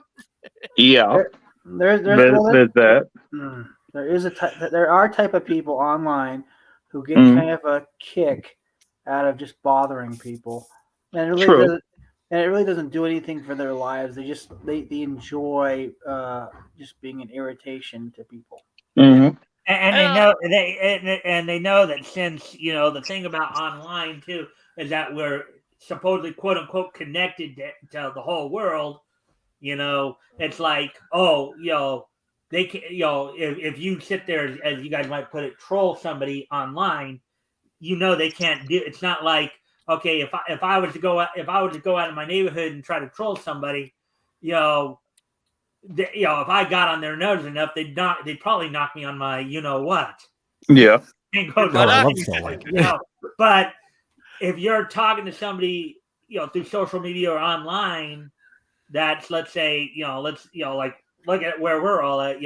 I'm in California. You got, one person in Texas. You got one person in Idaho. One up in Canada. Another person on the East Coast. So I mean, we're all over the place. It's not like if any of us got on any of the others' nerves, we can just walk out within let's say take like a 5-10 minute walk or a 20-minute drive to the person's house and go, hey, what did you do? What did you mean by that? What did it's like, and I think I think ultimately that does create a bit of a problem though for people, Well, I that's think the where a other lot of thing the empathy is dying off for people because they aren't having the face-to-face interactions. They're not in the presence of other people. Well, what they could probably do. Okay.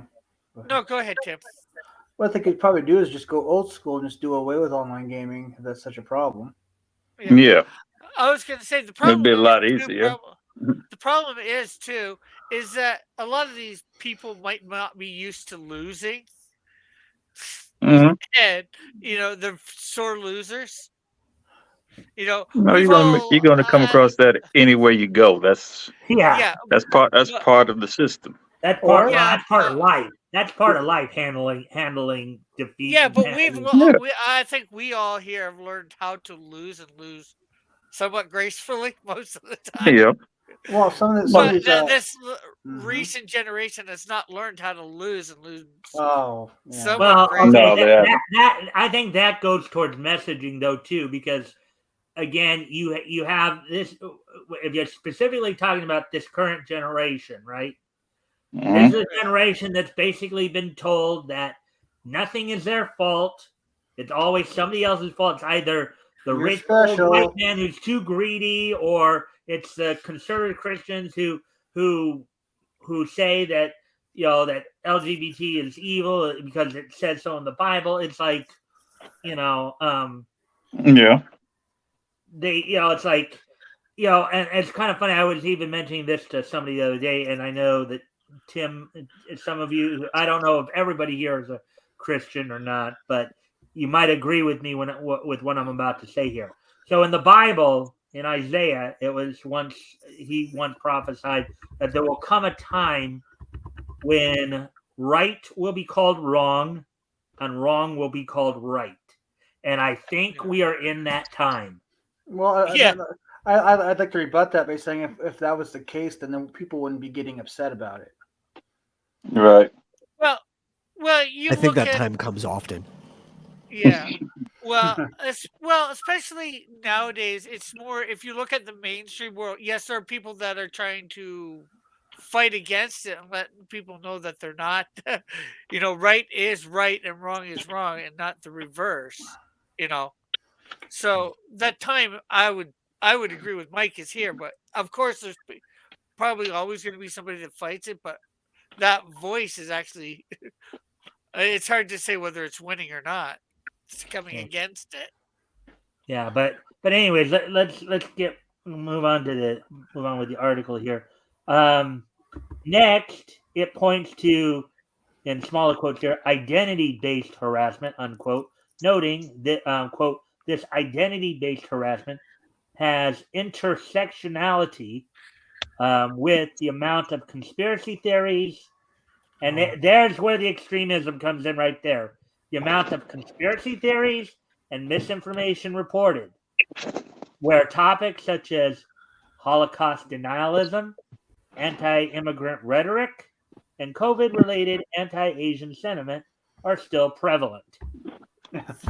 What? Okay, first off, From who? yeah, that's what I'm wondering because I don't on the COVID stuff. I think most people have finally started to move on from that. As for the anti-immigrant rhetoric, I don't think that that's anti-immigrant rhetoric to think that they should do it the right way and not just cross the border and have no consequences for that. And Yeah. the Holocaust denialism, that may be a bit more extreme, but Well, it's also the anti-Asian sentiment. I can tell you exactly who that's coming from. Mhm. They're trying to blame white supremacy for it. Yeah. yeah, and that's where this is going. My real question about any of those three things: how many gamers are actually talking about that sort of stuff online while playing a game? Have you been to 4chan? None. Depending on the game you're playing, it might come up. Yeah, okay, it might come up, but like 90% of the games, I don't think any of those. I don't think so. No. Okay, no, this is what Especially- happens in gaming, right? Nobody brings anything up until somebody does. And once you let somebody know that you care about something or it's under your skin, then that becomes the talk of the town. It's like, oh, Exactly. I know how to get under your skin. I'm going to now. Yeah, so you And make a mistake. the thing is, they'll keep bringing that up to distract you from the game. That's all they're doing. Yeah, That's why it's women called use voice strategy. changers. They know that they're going to get this smack talk anyway, but they'd rather be smack talk like the rest of the guys because they know exactly Right. what insults come when they find out there's a girl in the chat. It's not that they get talked any more than the guys do. It's just it's always the same insults.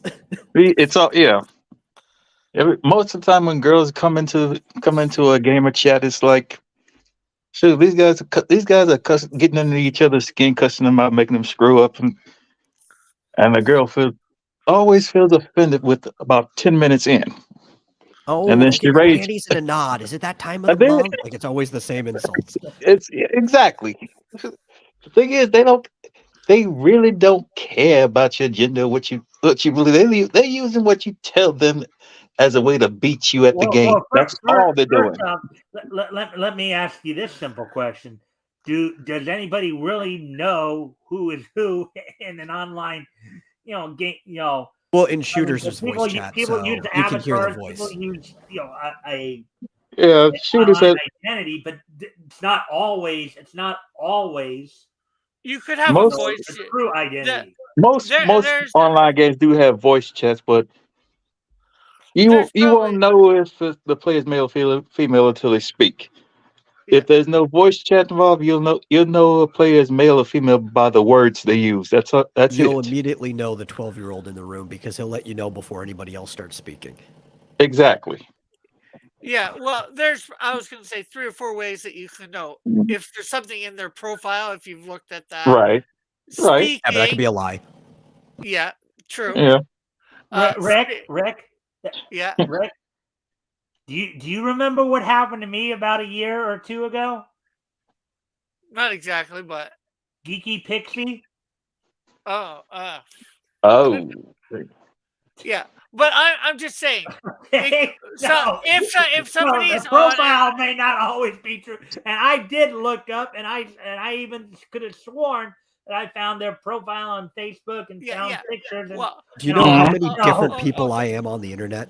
yeah, okay, I get that Any one of people. us can be 16 different people at one time on the internet. Yes, I get people can lie, but I'm saying it's a possible place where you can get information. Whether it's true or not, yes, is up for grabs. Yeah. I can admit that, but I'm just saying it's a place that you can look. Whether it's true or not, you know. But the Yeah. next place I was going to say, as Vital said, their voice, they talk. But then there are the voice changer programs, which could do Yeah. something to that, but then it's how they talk and maybe what they actually say, while they're Yeah. talking. Maybe Exactly. they admit that they're a girl. Maybe they admit that they don't like spiders or whatever. So you Well, start you want to using know something funny, Rick? Yeah, what? most of the players who use the voice changer app and whatever they're doing are the guys usually in fighting games. Yeah.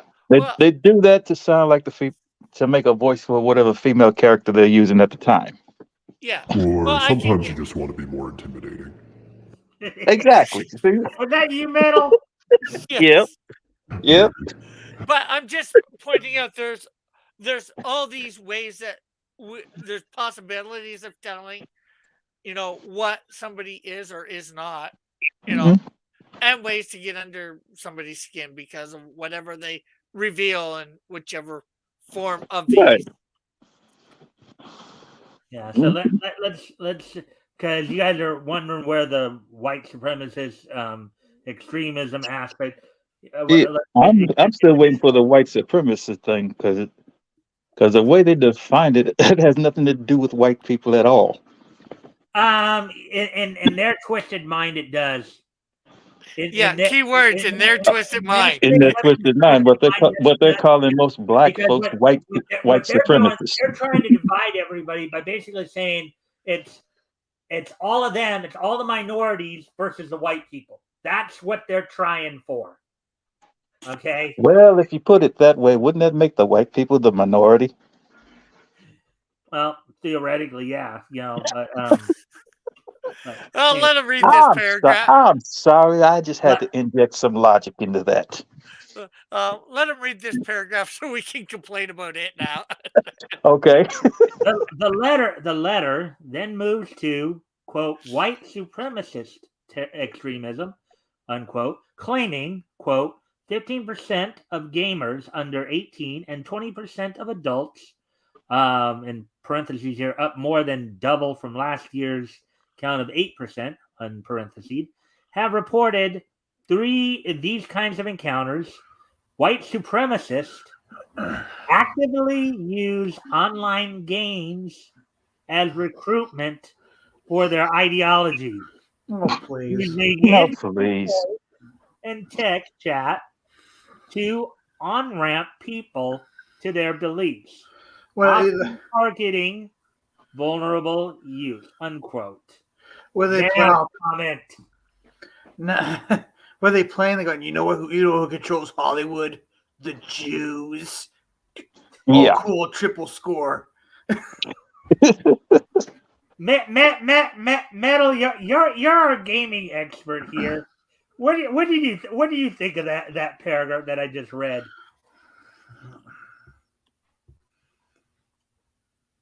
Metal? Well, I can tell you what I think of it. I think they're not talking about gamers who use consoles or PCs. They're talking about casual gamers who play most of the games over the phone. Because I just say, most PC gamers, most console gamers have a rule that says check your politics at the door. yeah, I was gonna say everybody's always trying to convince everybody of something. Yeah. Well, yeah. Why do you think I try to keep the political discussions to a minimum? Yeah. I know what they could do. I know what they could do. They said, okay, we'll clamp down on the rhetoric in the online gaming if you take all your politics out of our schools. Mm. Yeah, that would be something, Tim. Deal. Well, you want to go back up to that paragraph so we can see it while we're discussing it? All right, I was getting ready to move up, but you want me to read it again? Just Not read it, just have it there so we can glance at it when Yeah. we're making statements. Again, what is white supremacy extremism? It's not defined as, the people reporting this even have any idea what it really means. Yeah. These all Because at this point in the game, it has lost its meaning. I think when they're talking about the white supremacist extremism, they're talking more about like the anti-immigrant rhetoric and the COVID-related anti-Asian sentiment. I'd like to see them give examples. Even the Holocaust denialism, because that has to do with that may be what they're talking about with the white, even though Jews tend to be more white anyways. But you get my point. You never hear that. Like, what's wrong with America? And I would like to know what they mean Immigrants. by exactly somebody's trying to recruit them for their ideologies. Maybe just somebody, brings up that they're a Christian. Somehow, that person tried to recruit me being a Christian. How? He told me he was a Christian. Huh? Well, I think I brought this up, right? So on the Vomitorium, we were talking about how the most people who end up recruiting this are on Twitch, and most people on Twitch lean like heavily left wing.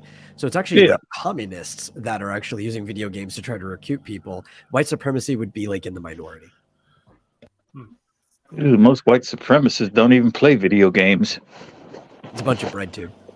These all seem like a bunch of buzzwords anyway, like denialism, COVID-related anti-Asian sentiment, and these are buzzwords. We know this. But think about the source of all this, right? This article is based on a Massachusetts congresswoman with some of her Democrat colleagues writing a letter to these gaming companies claiming all this is happening in games and their own maybe somewhat ignorant point of view on the matter. Yeah. Basically what they're trying to do is no, go ahead. But Metal, before I'm not sure whether you heard, but Mike asked what your thoughts on that last paragraph was. Oh, I was probably washing my bowl from dinner while he was asking that. I used all the chatter as an excuse to wander off. Let's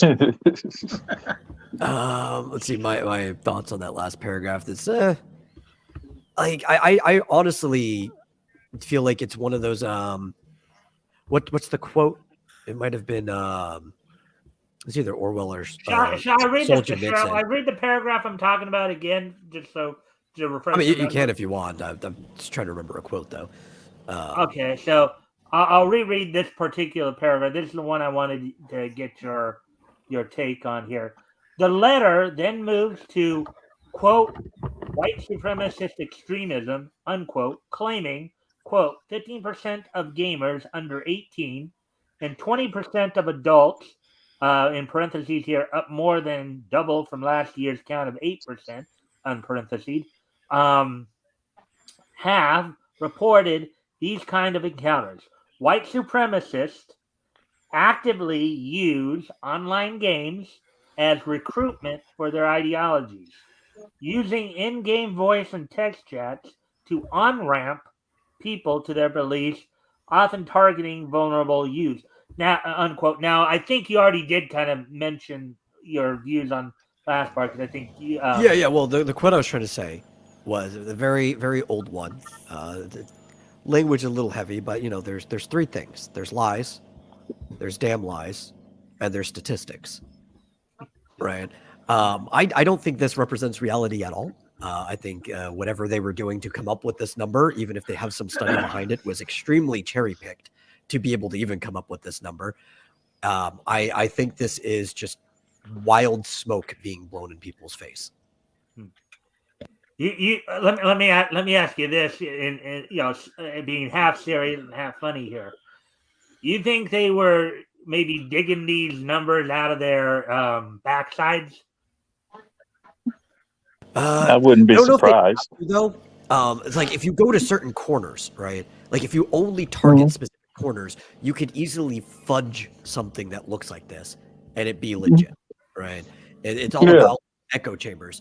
And if you're in an echo chamber, it's pretty easy for this type of response to come out because these people will even start seeing anything being mentioned as this form of active recruitment and stuff, because this is a perceptive. When you ask these questions, it's what do you perceive is happening, right? Yeah. It's like my joke that I said a couple minutes ago. Yeah, they tried to recruit me to be a Christian. How did they do that? They said they were a Christian. Exactly. Yeah. I guarantee you, none of these people have actually ever played on multiplayer games either. Well, Um, okay. Here's my whole take on the article from when I read it. Here's what, because again, going back to what Metal said, oh, it's about the children, it's about the children, it's about the children. Here's my take on it. Well, this is what I'd probably be telling her. Maybe in somewhat trying to make it as respectful as possible, but I'd be saying, well, lady, if you're so concerned about what your kids are doing, maybe instead of trying to be a United States representative and trying to, basically parent everybody else's kid, maybe you should just, I don't know, resign, go home, and tend to your kids. Raise your own kids. That's my kind of take on it. Now, as this article goes on, it does get into eventually how the companies respond to this letter. And most of it is children. No, there's nobody edgier in a Call of Duty voice chat than For real. Yeah. A kid under the age of 12 will make a first person shooter so exciting that you want to keep playing it. They'll throw out slurs, especially They do they'll everything. throw the N-word out left and right just because they know it makes people mad. Exactly. Yeah, it's usually because no one's, they're not. No one's watching it. Yeah. Nobody's paying attention to them. That's why they do it. I mean, which tells me that this the idea representative of the has no kid idea what taken to kids an extreme. play video games do. Yeah, I think part of the problem with the video games too is that, particularly now in our world today, the term, if you guys remember the term latchkey kid, it's that idea has been taken to the extreme. Now, Exactly. It's exactly. So, I know that some people have said that there was a time when parents would just stick their. I know, in fact, Yellow Flash said it a lot. But sometimes they'll just stick their kids in front of the TV and let the TV do the parenting, which is not a wise thing to do. And it's kind of what they're doing with video games too here. But here's I guess some of the responses from the gaming companies on all this. So the letter concluded demanding Kotick answer a number of questions. How are you assessing and mitigating the risk and harms of in-game harassment and extremism in your online games? What plans do you have to further address this issue?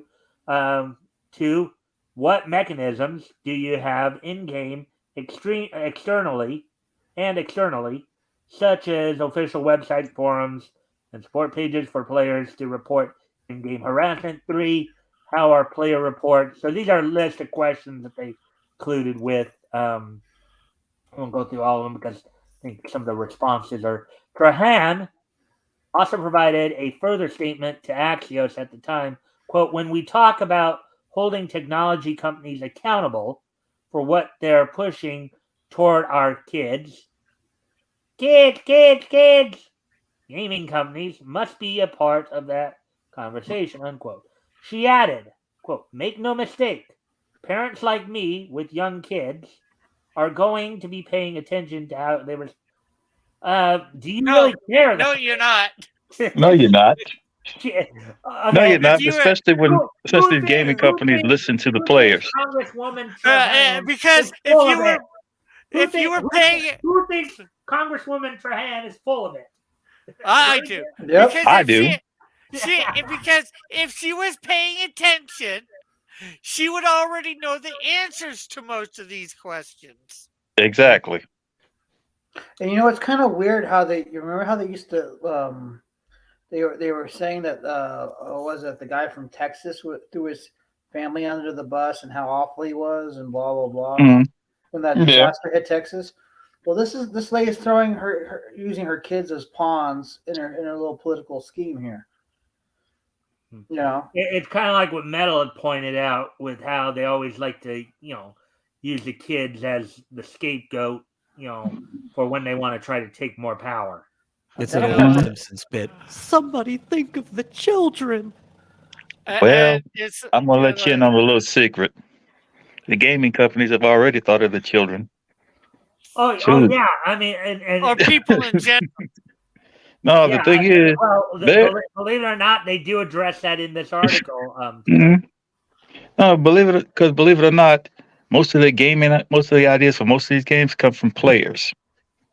Majority of which are under 12. Yeah. So, anyways, continuing on here, ADL CEO Jonathan Greenblatt, also ADL Anti-Defamation League CEO, Chief Executive Officer, Jonathan Greenblatt, also expressed his concerns to Axios. Quote, online multiplayer games are more than media and entertainment outlets. They are social spaces where people of all ages connect through concerts, protests, conversations, and more. Concerts and protests. Sadly, though, ADL research has shown for the fourth year in a row that these spaces are being increasingly filled with hate and harassment, unquote. Quote, it's time for players, parents, lawmakers, civil society, and communities to require more from the companies who profit off players' interactions, he added. Again, this very divisive language, which I really... Yeah, and the only ones that might care there are players and parents. The rest of society doesn't care as long as you don't bother them.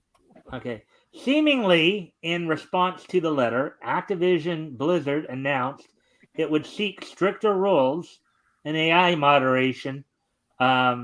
Their subsidiary, Blizzard Entertainment, announced audio transcription of reported voice chat, albeit that was planned before the letter. And Ubisoft announced teaming up with UK police to track and arrest gamers for in-game speech that posed a threat to... Now, what do you guys think about that last part? Well, that's effed up. That is. Yeah, it is definitely effed off because how can you tell whether it was actually how real the threat is? It's not, I'm a million miles away from it and I say something threatening to a person's life. How much do I mean it? Probably not much because I'm angry at that second and there's no way that I can fulfill that. Well, There's no if you way you recall- can do it. Go to that person and act on that threat. Right. If you recall, in the UK, you can be arrested for teaching a pug how to hail Hitler, so this isn't very surprising. Oh, he Yeah. was acquitted though. After a very long, Oh. arduous process. Yeah. One senator, Maggie Hassan, Democrat from New Hampshire, also grilled Valve once again over Steam users' alleged, quote, neo-Nazi, extremist, racial, supremacist, misogynistic, and other hateful sentiments.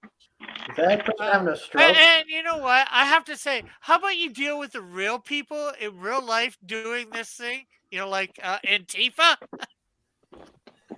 Well, no, because Antifa is in bed with the liberals, if you think about it. Oh, Yeah, now but they complain about people using, Hitler-style tactics. Well, they're doing it. So how about you deal with them first before people, that are millions of funny. miles away. It's funny now that they don't have any use for those people. When they get arrested, they stay arrested.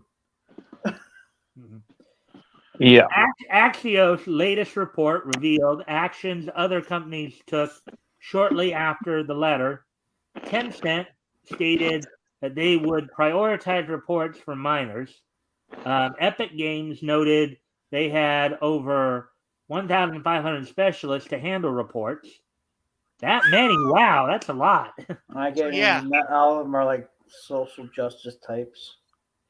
Sony highlighted how players could record offending interactions in their reports. However, it's reported that out of the 14 companies who responded to Trahan's questionnaire, 9 didn't provide details on how they would assess and tackle this supposed extremism. Or would you guys call it would you guys call it supposed extremism? No, Suppose, No. yeah, suppose, because we don't know what the hell any of these. Extremism mean. We don't know what that means, and we don't know what the hell any of these reports Which detail. We don't know may be the what the details. author is pointing out here when he says supposed extremism. This seems to be question 1, but could easily apply to any and even all 6 of the questions. One exception was Roblox, who stated that they had a team to handle terrorism and violent extremism within their titular game. Trahan spokesperson Francis Gruber told Axios that the Congresswoman wouldn't be taking no answer for an answer. So I guess Axios didn't answer the questions to the satisfaction of the Congresswoman.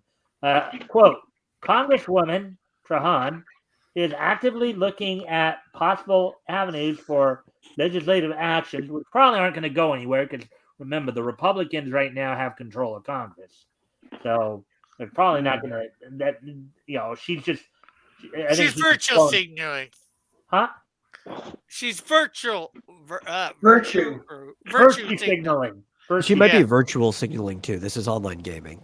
This is, yeah. To further shine a light on how extremism exists in online games and explore what can be done by regulators, companies, and gamers to better address the issue, unquote. Actually, you know what? Extremism does not exist in online games. Players might, who are extremists, might exist, but the extremism is not in the games. No. Yeah, unless you're playing Tony Hawk. I think this is just a power play. This is again weaponization of the federal government, at its core, trying to gain more power and take more rights away from the people. That's basically what it boils down to. I'm just imagining a 5-year-old getting arrested for hate speech. A what? What was that, Tim? I'm just imagining. Imagine a 5-year-old getting arrested for hate speech. Put your hands behind your back, Jimmy. They have arrested. Turns out Jimmy's not 5; he's actually 3.5 years old. Shooting their brother 2.25. Hey, I can see it here in Canada. We arrest pastors. Mm-hmm. Yeah, I heard about that. Like during the COVID. It's still happening in Calgary. Okay, Father O'Houlihan, put down the controller and stop playing Halo. Come out with your hands up. Well, they're arresting pastors for different reasons than that. But Trahan did speak for herself, stating, quote, I'm disappointed that the majority of companies failed to address some of our most urgent questions, including providing us with their policies around extremism, as well as transparency reporting around these. I think what the companies did was, go jump in a lake, lady. Yeah, A, they think you're a joke, and B, you can find these policies on their websites that you can't apparently find, which are probably easy to find. So what all the companies? Did most of these companies tell you to go jump on the lake or something? Pretty much. Sounds like it. The Because entertainment. The entertainment. Oh, no, as I was, go ahead. Go ahead. I'm sorry. okay. The Entertainment Software Association reportedly sent its own letter to the senators, highlighting how the industry already uses parental controls and moderation, though condemning white supremacy and other hateful content. The SA also insisted concern and panic had been raised over an excessively broad use of quote unquote extremism. Would you guys agree with that sentiment? Probably, yeah. Bunch of kids being edgy online. Oh no, extremism. Yeah. Yeah. Well, suggestions that playing video games expose players to, in smaller quotes, extremist behavior cause a false alarm and create a false reality, unquote. Yesterday's letter reportedly stated, quote, the reality is that millions of Americans are engaging in fun, positive, and valuable play on our platforms, unquote. Yeah. I would say that's widely true. Yep. Yeah. The letter added, quote, that is because our members place a high priority on creating safe and inclusive environments. And where harmful behavior surfaces, our industry addresses it promptly, unquote.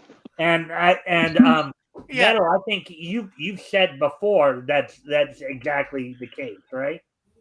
Yeah. Also, I think, like most gamers are going there to have fun. They don't want to they're getting there for escapism. They don't want to get involved in this real life Yeah, that's shit why show. mainstream comics right now are choking because Whoa, calm down, Piper. they're trying to put real world politics into their comics, and people just aren't having it. Now it's like they're trying to creep into the online gaming community, and again, people just aren't having it. The problem there is the online gaming community keeps slamming the door in their faces. No, I mean, Because I think it's worse. any gaming group you go into, they'll probably have it set up where you have to get permission to join the group.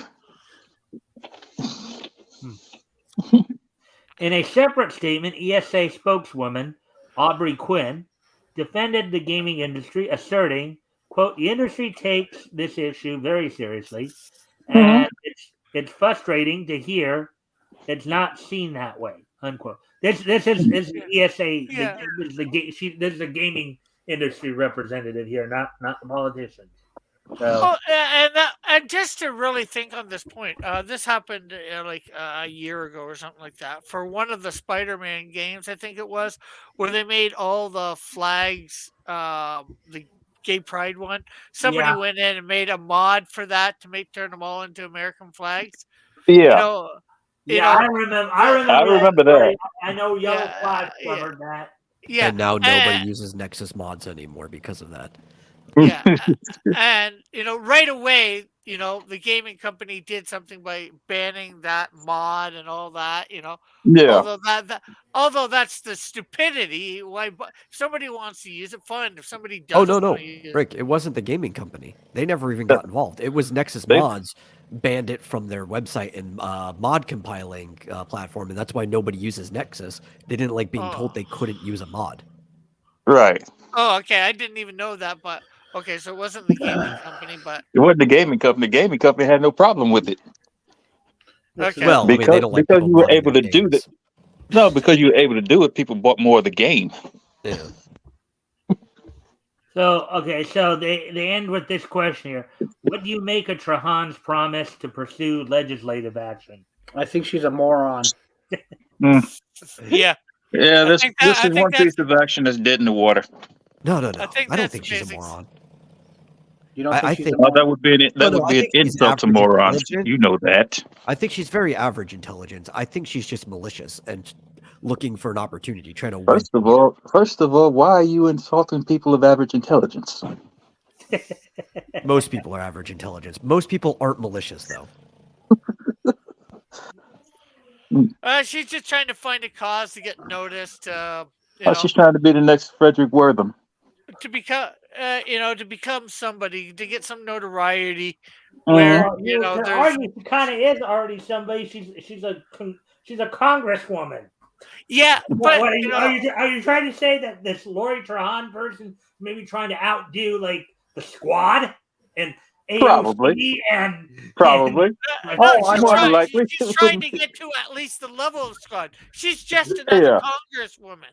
She's AOC is a congresswoman too. The Squad are She's just another skirt in a sea of other skirts in Congress. Yeah, but what I mean, as a congresswoman, she's a nobody. Nobody knows of her except for maybe her constituents, right? Exactly. Yeah, I don't think it goes there. I think she already has a worldview.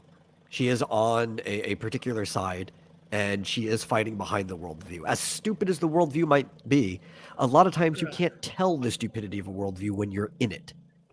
Yeah. True. I agree with all that, but I think she's trying to get noticed at the same time because that's what a lot of people of that mindset do, try and get noticed. Virtual signals so everybody sees. Yeah, I highly doubt that any of these politicians actually believe what they're saying. It's just a way for them to get ahead. Hello, city I'm speaking in. I care about your views or whatever that is. Well, I think we conflate two different things, right? Right. What's that? There is the actual worldview of the party they're in versus the worldview they talk about. Okay. And if you pay attention to their actions, if you pay attention to their donation stuff, you can tell what their actual worldview is, which is why I say she's malicious. I don't think she believes anything she's talking about, but it does follow the democratic viewpoint, the position the party is pushing to get more power. Mm-hmm. Yeah, I think a lot of what the a lot of the Democrats, particularly the more hard left-leaning liberal Democrats, it's all about a power play. It's all about eroding the Constitution, eroding personal liberties, and we basically need to stand up and say, no, we're not going to take this. Yeah, because all they believe is power. So from their perspective, if we get more power, we make the world better because we're the ones who have the power. That is their whole worldview. Everything is just power. The problem here is in the States. That's why they hate Trump so much, because Trump would shatter that facade in a second. If he had the right people around him. I have a very negative view of both sides of the fence sometimes. Same. Yeah. Anyway. Yeah. All right. Well, guys, we're actually past 2 hours, so I think it might be. Yeah, I got a dip because I got to take care of something. You want to promote before you go, Tim, you want to do an outro? Sure. I really have nothing to say, actually. All right. And don't forget, everybody, Tim will be with me this Friday, as we will be continuing our study of comics that went on sale in September of 1939, in which we'll be looking at this week. We'll be looking at books that went on sale from Fox Feature Syndicate, and Tim will be joining me that night to go over those books. He'll be helping to give commentary on what we read there, and probably next Sunday, if we can get him back there next Sunday, he'll probably tell everybody his impressions on what we read. So, my impression. I already told you my impressions. I think she's an idiot. No, of what you're gonna read on Friday. Okay. Yeah, not the impressions of what we just read. I'm talking about the impressions of what we will read on Friday. But anyway, thanks for coming in and joining us, Tim. Yep. Peace. See ya. Peace out, man. All right. So before we do wrap things up, of course, there is one more little segment I do before closing things down. And that is, of course, in this case, since we are covering the whole weekend, this weekend in Nietzsche history. Well, will you do that? I'm going to grab a drink. Huh? Will you do that? I'm going to grab a drink. All right, just remind me. Likewise. March 18th, March 18th, March 18th. Okay, so. Alrighty then, so. 2003, 1983, and then in 2003. Okay. All right. So without any further ado, then let's go ahead and talk about what went on this. Look back at this day or this weekend, anyways, in Nietzsche history. History. Let me see.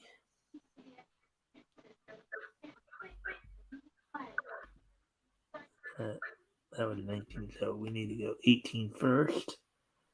Yeah, 2003. Yeah. Sometimes when you're doing 2 days other than one, it's a little bit more trickier. So, okay, so 19. Okay. All right, so first I'm going to head back 20 years ago yesterday. As on yesterday's date 20 years ago, back in 2003, Charlotte's Web 2, Wilbur's Great Adventure, was released. It was released direct to video on this date 20 years ago. Either that was on the 30th anniversary of the original 1973 film, Charlotte's Web. But on yesterday's date, 20 years ago, Charlotte's Web 2, Wilbur's Great Adventure, went on sale or was released on that day. So, I know I sound like I'm fumbling around, don't I?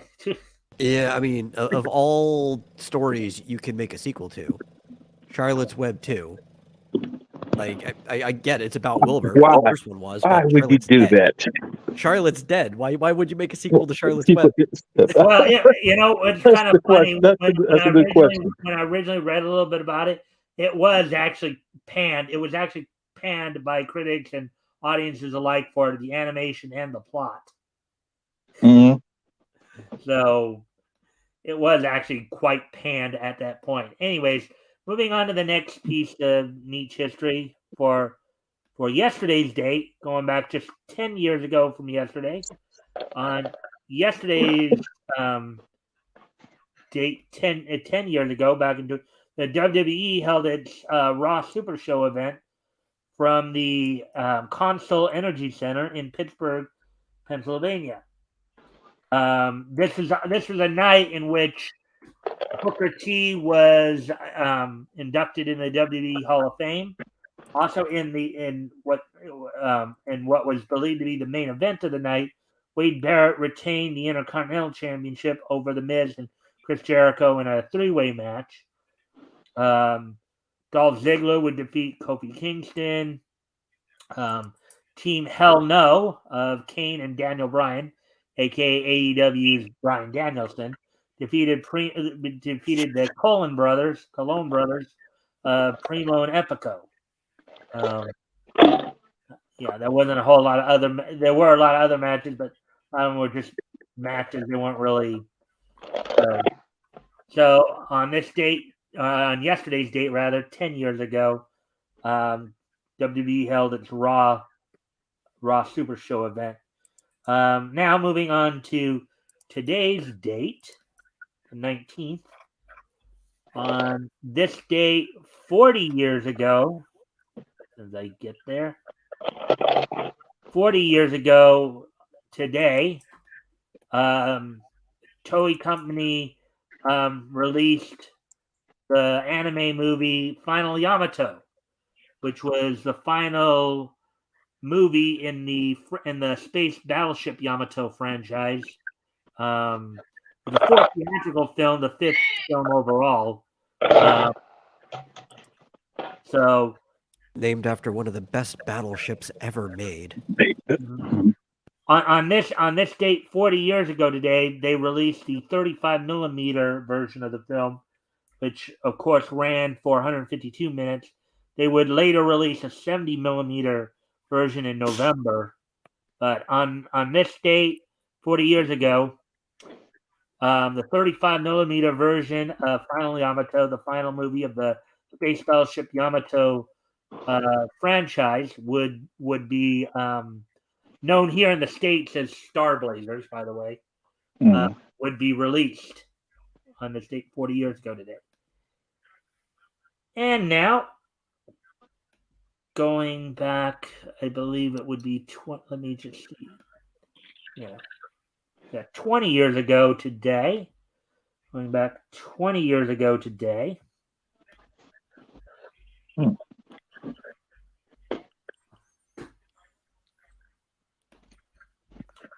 On this date, 20 years ago today, CrossGen would release on the newsstands the 10th issue of Route 66.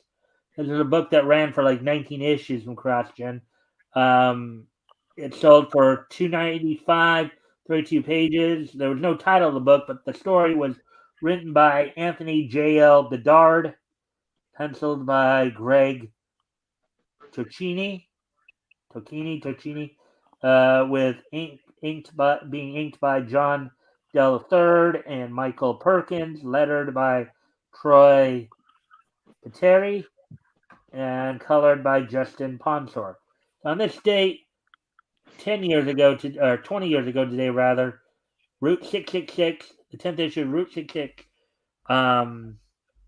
would be released on the newsstands. Would go on sale on newsstands. So there we go. There we have it. So now that we got that out of the way, we'll start with Rick and go around the horn. If you guys want to do your outros, and then we'll wrap up.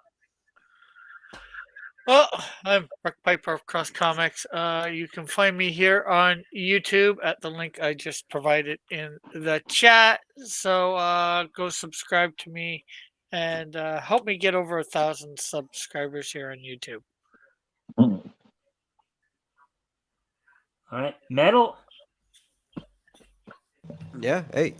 I'm the Metal. I host the Vomitorium podcast twice a week. We did one yesterday, but the next one will come back around on Wednesday at, I believe it's just at Vomitorium podcast on YouTube. It's easy to find. At 6 Central Time in the evening. That's when we always run it. And I create X Dynamis Chaos, which is a multi-story brand shared world thing. Which actually, here, let me turn my camera on real quick and show you something. It'll activate. And I got a, there you go. Prints coming. So soon this will be available print on demand on Indie Planet whenever it goes live sometime this upcoming week. And you can get your own copy of the manga I made, Realms and Relics. It's really fun. It's also tiny because it's manga size. How much is it there? I don't know yet. It's probably going to be less than $4. Plus whatever shipping. I'll know when the listing goes up. At least you're going to try to make it cheaper. At least you're going to try to make it cheaper than the mainstream comics, right? Yeah, we're not. Well, it's print on demand, so right? it's what the site hosts. I get $1.50 off of it, but we basically split the difference because they're printing costs. But I have it at like the lowest to where I still get a profit off of it. Yeah. Well, Indie Planet is part of Kablam Printing, so. Yeah, so you're making out like a bandit anyway. Yeah. All right, so I also have a price cut too if people want to order it. Yeah, I'm done. All right, Terry, you're up. Well, you can find me here Sundays. You can also find me looking around Hero Shack Press. Mm-hmm. And coming this Saturday, our weekly draw along with me and Rick will be on Hero Shack Press. I'm surprised Rick didn't share that with you. Yeah. Maybe I thought about saying it was on mine yesterday. Yeah. All right, so is that it then, Terry? That's it. All right, well, guys, you can join me, 6 nights a week now, because I have my panel here, and I think the guys coming on the panel tonight I think we had a pretty good discussion, particularly on that one article about the congresswoman. Would you guys say so? Yeah. Yeah. It was a pretty lively was a little fun. conversation. I think that was a pretty interesting discussion to be had. Monday through Thursday, of course, the Niche Newscast, where I just go over articles on various niche topics, anime, cartoons, comics, manga. Do my pro wrestling wrap up from what I watch on WrestleMania, and then on Fridays is our historical comic retrospect, where I have a co-host every week to join me as we go over. We're just very systematically, making our way through. We're right now working our way through books that went on sale in September 1939. This week, as we mentioned earlier, we'll be looking at books that went on sale from Fox Feature Syndicate. Tim Olson will be my co-host then, and then over the next few weeks. So then next week, the 31st, RJ Carter will be joining me, and we'll be introducing you guys to Lev Gleason. On the 7th, Metal will be here.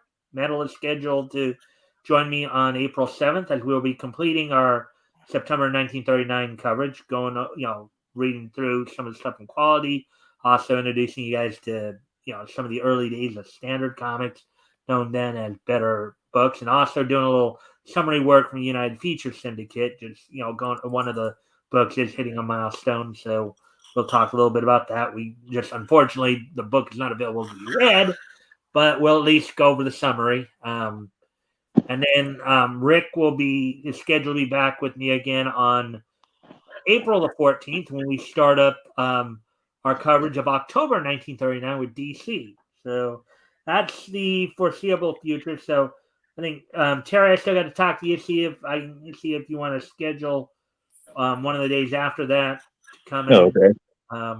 And that's it. I hope everybody enjoyed the content. I hope you guys enjoyed the conversation tonight. It was pretty lively at times. And until tomorrow, bye. Bye-bye. Bye bye.